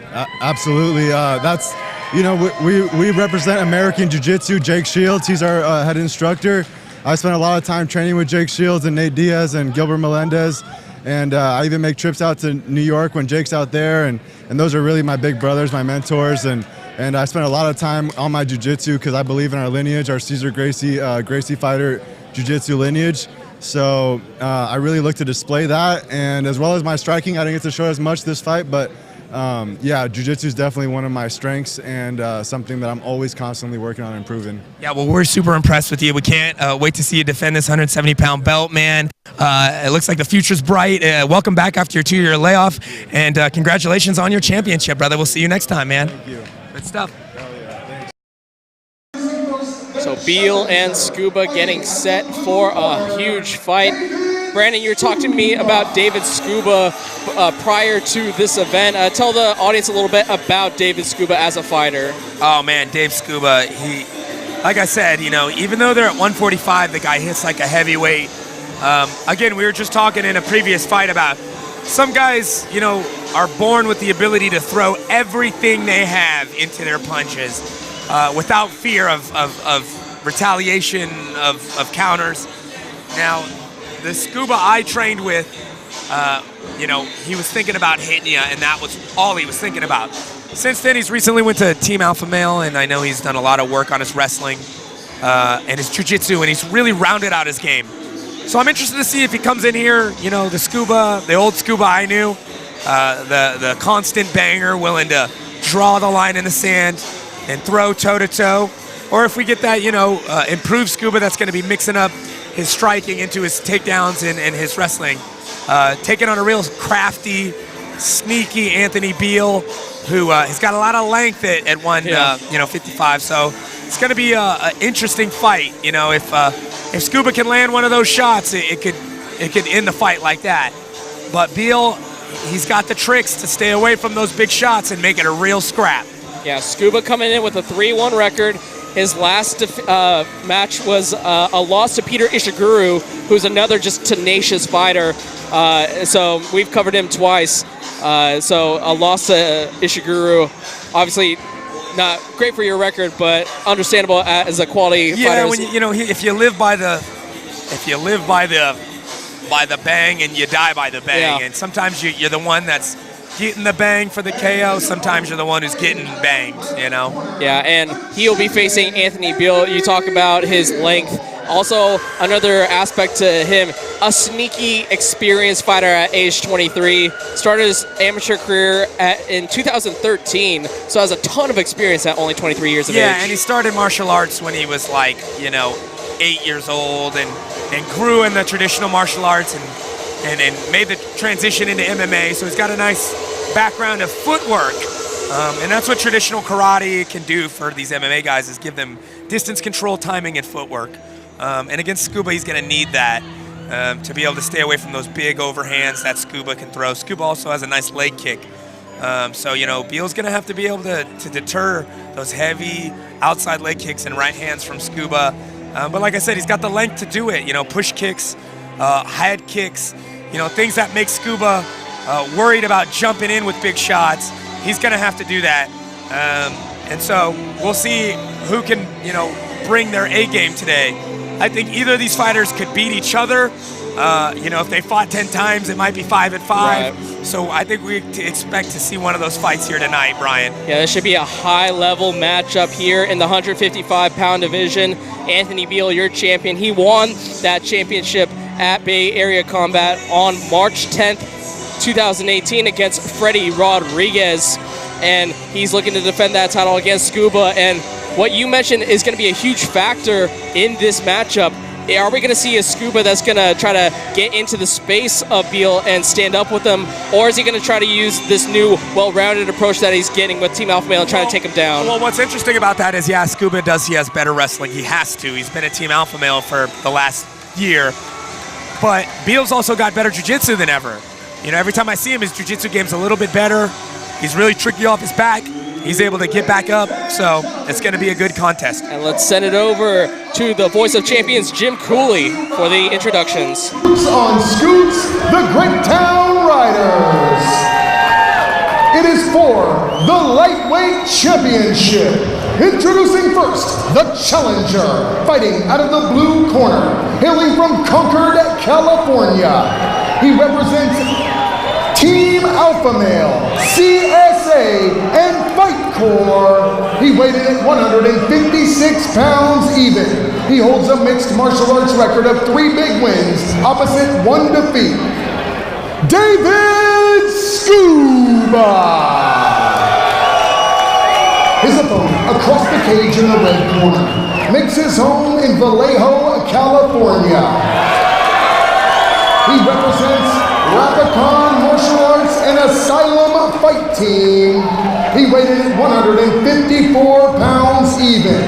He is the current, reigning, defending Bay Area Combat Lightweight Champion, Skeletor Anthony Beal.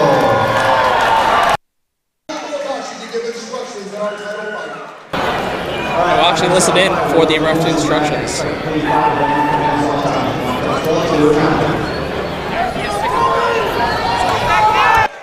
So the co-main event of this Bay Area Combat North Bay Face-Off 2 is about to be underway between David Scuba and the champion, Anthony Beal. 3 3-minute rounds. We are set. No touching of the gloves from these fighters, all business to start things out. Scuba with the quick leg kicks. Those outside leg kicks have always been vicious from Scuba. He's really mixing up his kicks now. Beal, he has to throw something. He can't just stand in front of Scuba. Yeah, loses balance, but regains it.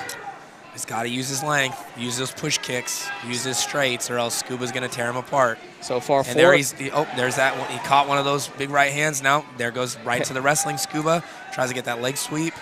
Try to go for a trip, perhaps, to try to get Beal down on the mat as he's pinned him up. Goes for the double leg and gets it. There you go. And now you see that improved wrestling and takedown ability. But you see Beal looking for that guillotine from that guard position, and Scuba passes to half guard. He's kind of grinding to the cage. He's going to be heavy. Scuba's a really strong dude. So he's going to take the back real quick. Yeah, going to take his back. He's moving quick through his progressions. Now I remember trying to get this hooks underneath, and Beal turns. If I remember correctly, Scuba was a Charles Gracie purple belt when I trained with him last a couple years ago. So I know he's got some ground game too, but he just had trouble getting the fight where he wanted to on the ground. But obviously his improved wrestling and takedown ability is showing in this first round of this championship fight here. Yeah, Scuba has it back there. You get a good look at the legs of Scuba wrapped around Beal's midsection. Trying to. Doesn't have the arm underneath the neck of Beal. No, and Beal's got really good, defense, submission defense. I've seen him in some tough positions, but that looks pretty tight right now. Scuba's looking to clamp it. Beal's fighting the choke hand. Good transition. He's able to get to fight off of it, but he goes straight to that full mount. See Beal having that. Whoa. Yeah, timeout. I think Scuba might have grabbed the cage. So they're going to stand both fighters up. Oh, yeah, maybe grab the cage to prevent the sweep. Yeah. Just kind of, and sometimes, Brian, that is completely just a reaction. It's not like someone's doing it on purpose.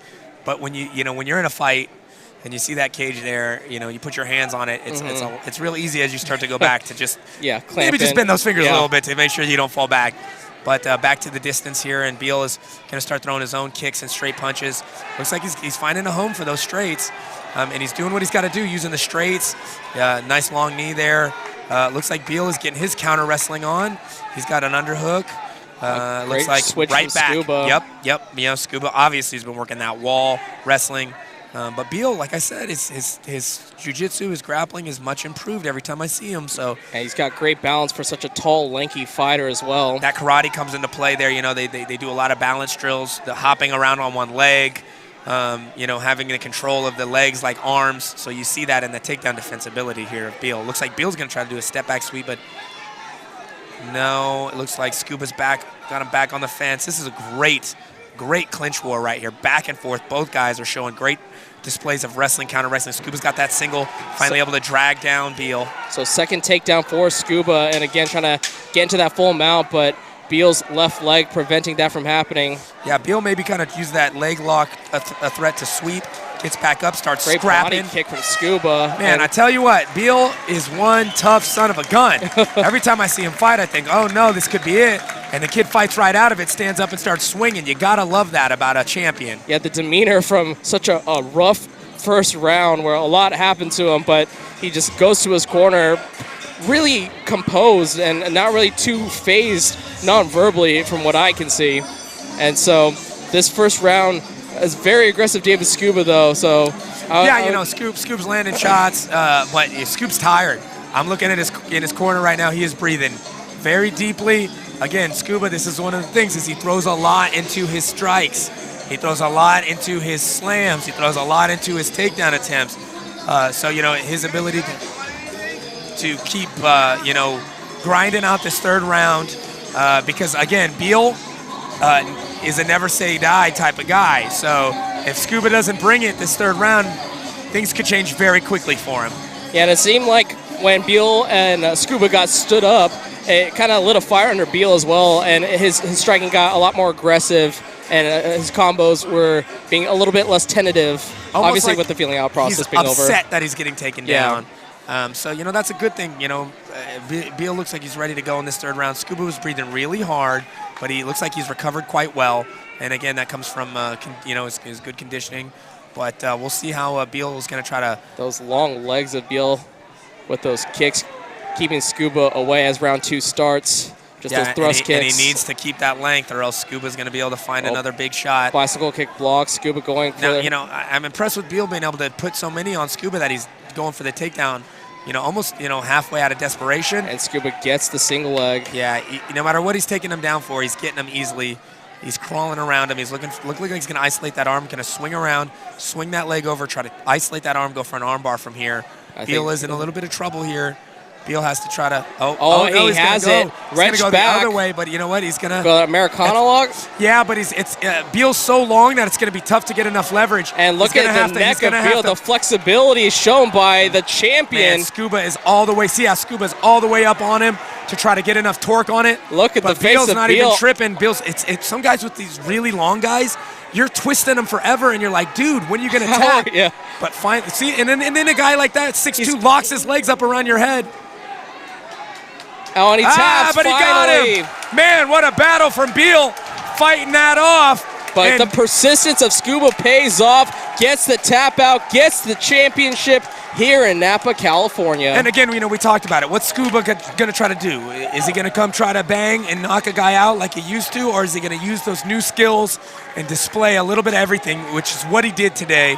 It's a real culmination for David Scuba, to come from more of a banger to a full, well-rounded mixed martial artist here. And so I think the medical team will check on Anthony Beal, make sure that his arm is okay. That was all sorts of angles that should not be bent. The arm should not bend that way. Some of these longer guys are real flexible, and that you get them in a position, and it's almost like you're looking at the ref like, is his arm still in the socket? What's going on here?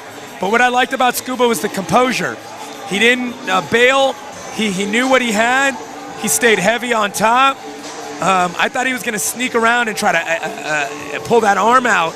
But then, you know, right when you think he's about to go for the arm bar, he pushes the hand behind the back of Beal, starts wrenching that hand, trying to pop that shoulder. But Beal fought it. He got it turned behind his shoulder blades. And usually when the hand goes all the way back to those shoulder blades, a guy's on the verge of tapping. But Beal was there twice, able to straighten the arm, almost punch out of it. But in the end, Scuba was able to hold on and take this with a third-round submission. Yeah, what relentlessness shown by David Scuba, the challenger, to stick with that armbar attempt once he had that locked in. We'll send it over to Jim Cooley for the official announcement awarding David Scuba this 155-pound title. So when I announce the winner, you'll just put the belt around his waist, take pictures with him, all that, all right? Ladies and gentlemen, the belt presentation will be done by Old Coots on Scoots, the Great Town Riders.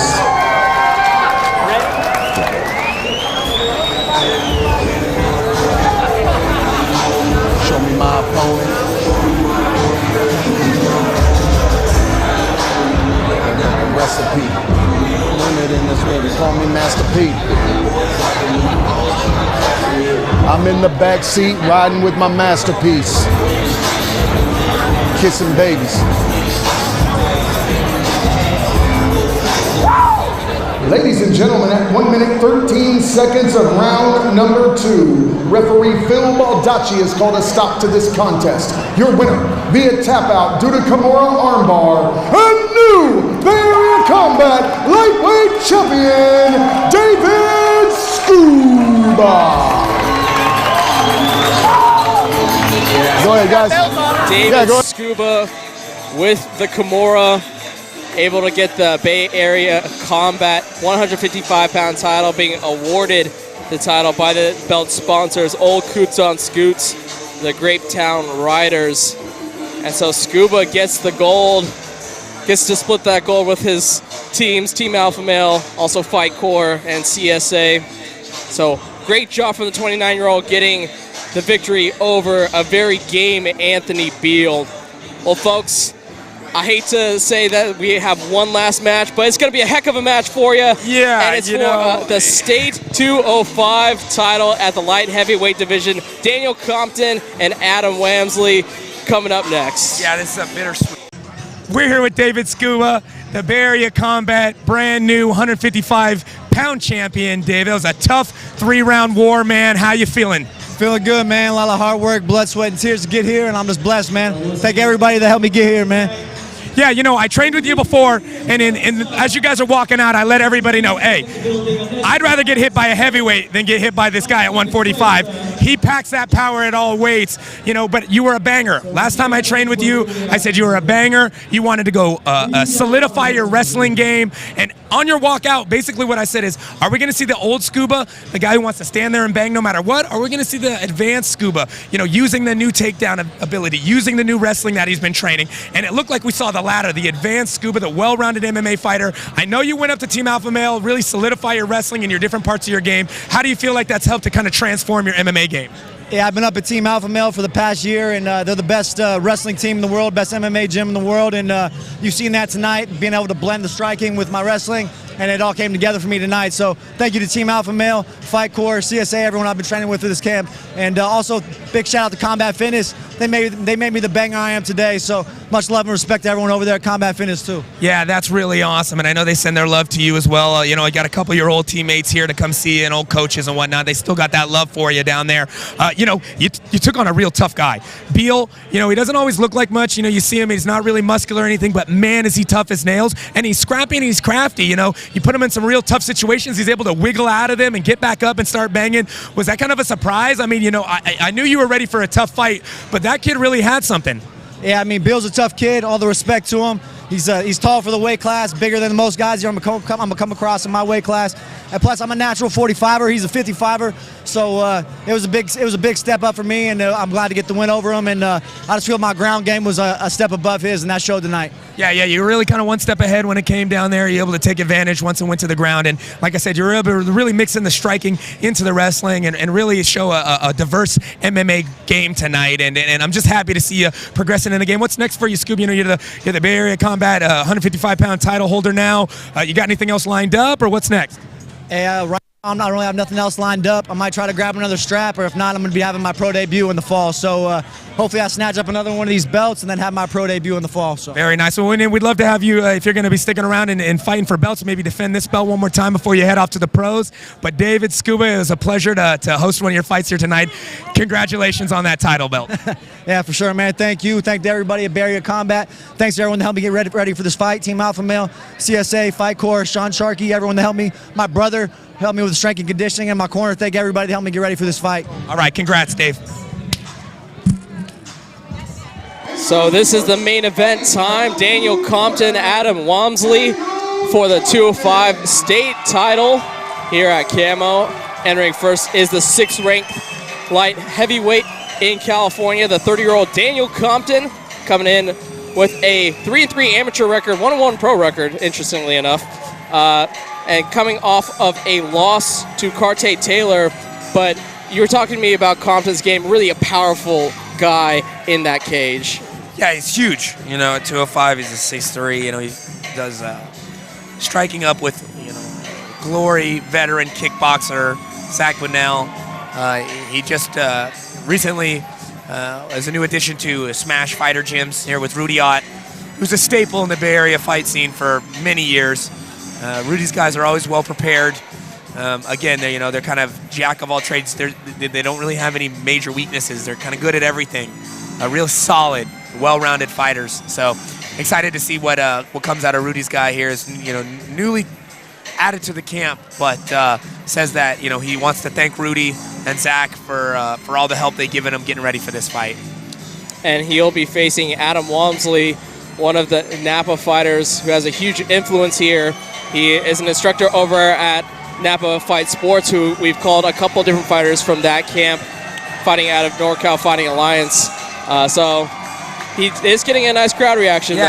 Compton brought a bigger crowd than I thought, But when you hear Wamsley get introduced, you'll understand. We're in his backyard right now. So let's just appreciate the noise from Napa, the historical first ever MMA event held in Napa County, and they're giving up for their boy Adam Wamsley, the 27-year-old, recently bumped up to #1 in the Camo rankings out of St. Helena, California, but obviously the Napa fans support him, as this has really been his MMA home. Yeah, he runs a school out here, he trains out here, trains fighters. He's been in the jiu-jitsu scene in the Napa Valley for a long, long time, and this is a culmination. You're not going to see these guys in the amateurs very long. This is probably the last fight for Wamsley as far as his amateur career is concerned, and it's about that time. He's been doing this for a while. Started with jiu-jitsu, moved into MMA. He's had an extremely successful run at MMA, and now we see if it's going to come to a culmination with a Bay Area Combat. A Camo State title here tonight for him. Yeah, what a way to potentially go out in your amateur career in your hometown, win a state title. Exactly, as a state champ. I mean, really, once you win a state championship, there's not too much left to do in the amateur ranks. So this is going to be big. But I know Daniel Compton is poised, seriously ready to put on a big show tonight for this Napa Valley crowd. And Wamsley is pumped in the cage, gives a primal yell as he enters, and we're about set for the 205 state title fight. We'll send it over to that man on your screen, the voice of champions, Jim Cooley.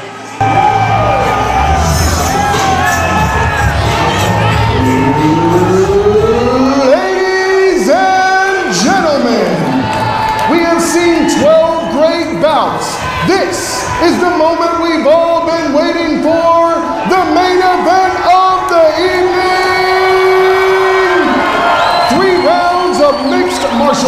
action brought to you by Pleasures Unlimited.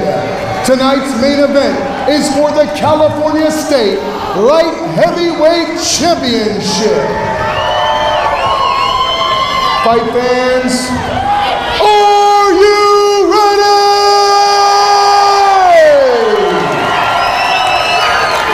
Introducing first, fighting out of the blue corner, hailing from Santa Cruz, California, representing Team Smash Fighter.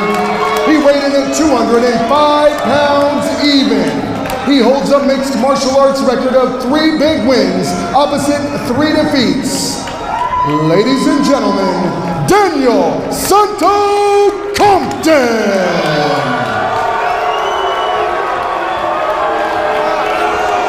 And his opponent, across the cage in the red corner, makes his home in Napa, California.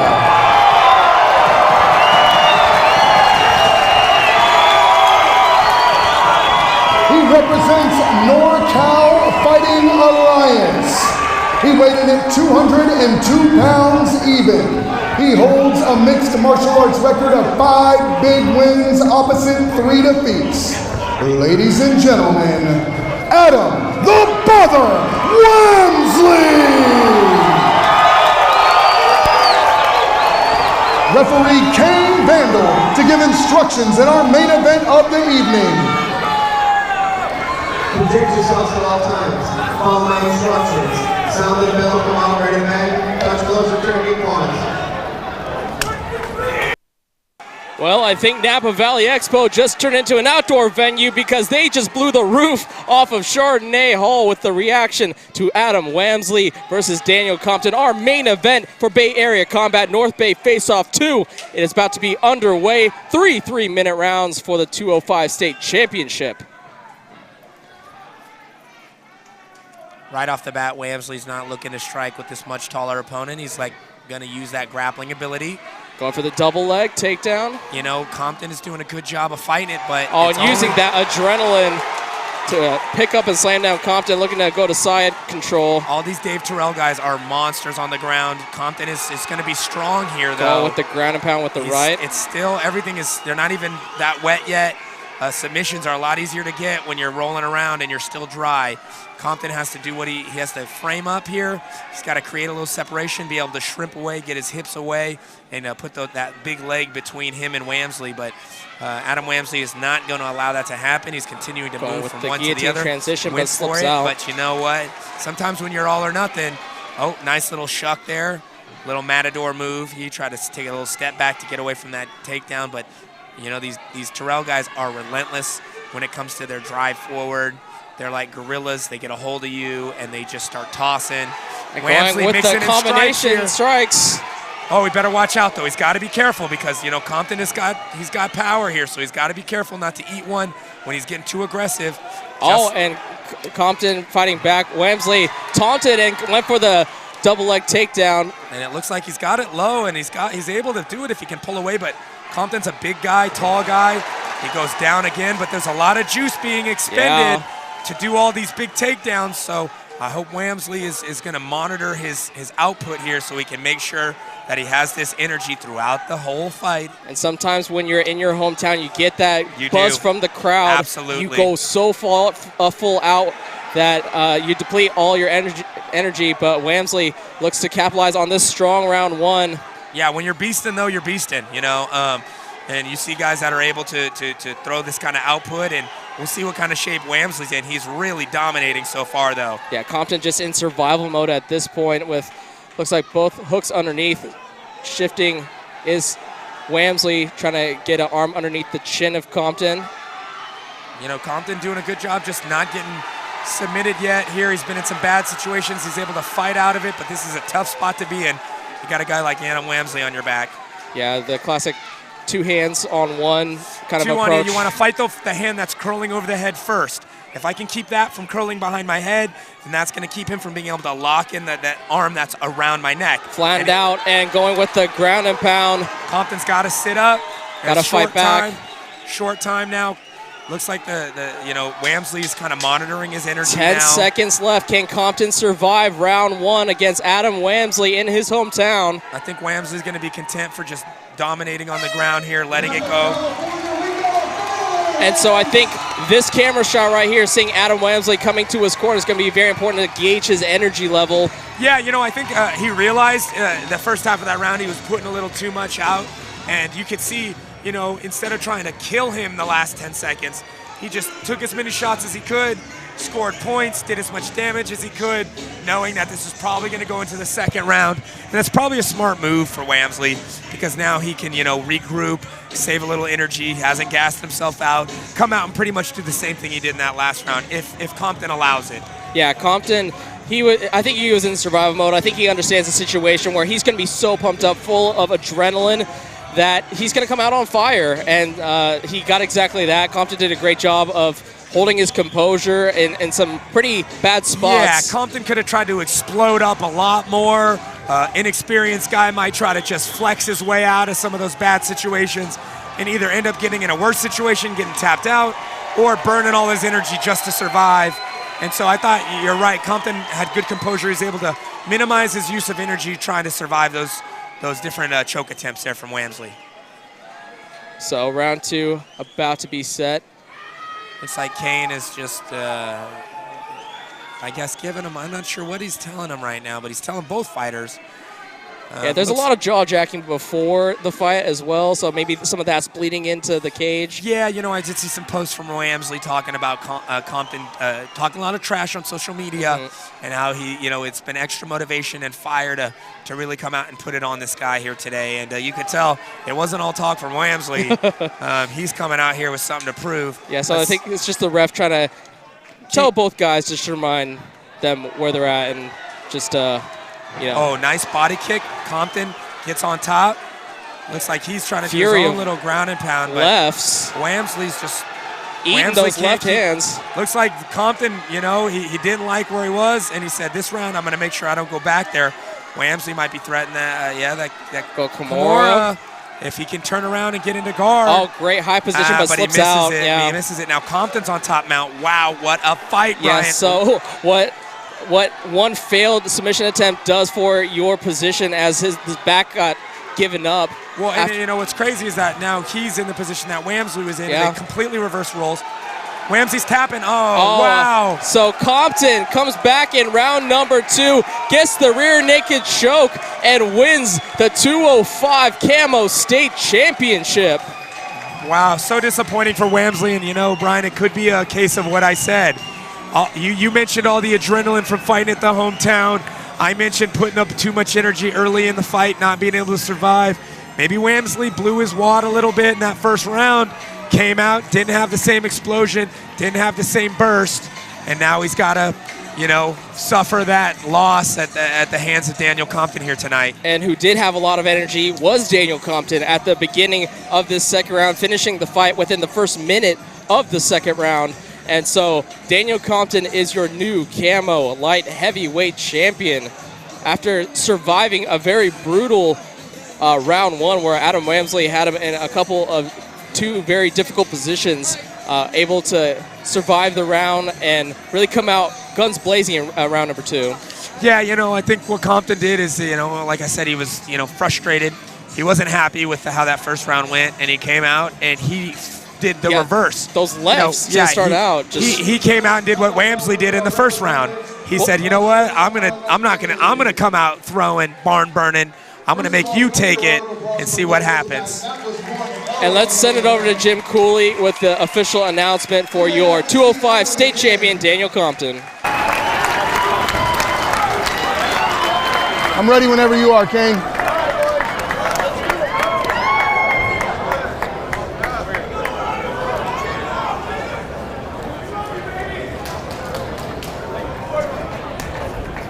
There we go.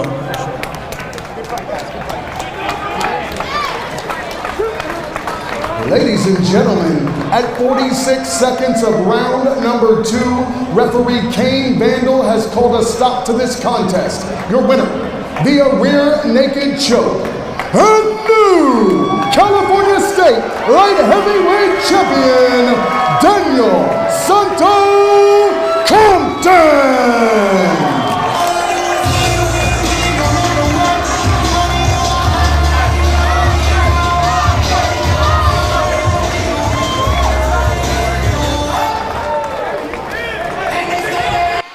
What a great show of sportsmanship from those two fighters. And we talked about how testy it got before the fight, how aggressive it was in the actual fight itself. But once the decision's done and the fight is over, to show that sort of respect for each other was great to see. Yeah, there's a great show of respect. You know, your enemies, your opponents going into the fight, you do what you got to do to get yourself motivated for the fight. But really, you know, everyone who gets in there is a brother. It's a lifestyle that they live, that it's very rare, and it's hard for someone to understand unless you live it. So even though they're competitors when they're in there, there's a common bond that they all share the same passion and the same lifestyle, and they love the same sport and the same thing, and you see that in there after the fight. Well, Brandon, that will do it for us here at Bay Area Combat North Bay Face-Off 2. What are some of your final thoughts on the card overall and this event in general, this historic event in Napa? What can I say? What a way for MMA to make its debut in Napa here. You know what I've noticed? Great matchmaking here from Steve Barnett once again. And that seems to be happening with all his cards. All his Bay Area Combat cards have been great so far. We had a lot of great finishes here. What I noticed more than anything is that where these guys would have 0 to 3 fights, they look like guys that have 7, 8 fights from back in the day. And the guys that have, you know, on the latter portion of the card that have 5+ fights, they look like guys that have 15 fights that are ready to go pro. So you see the level all around going up. So, you know, that's great for the sport.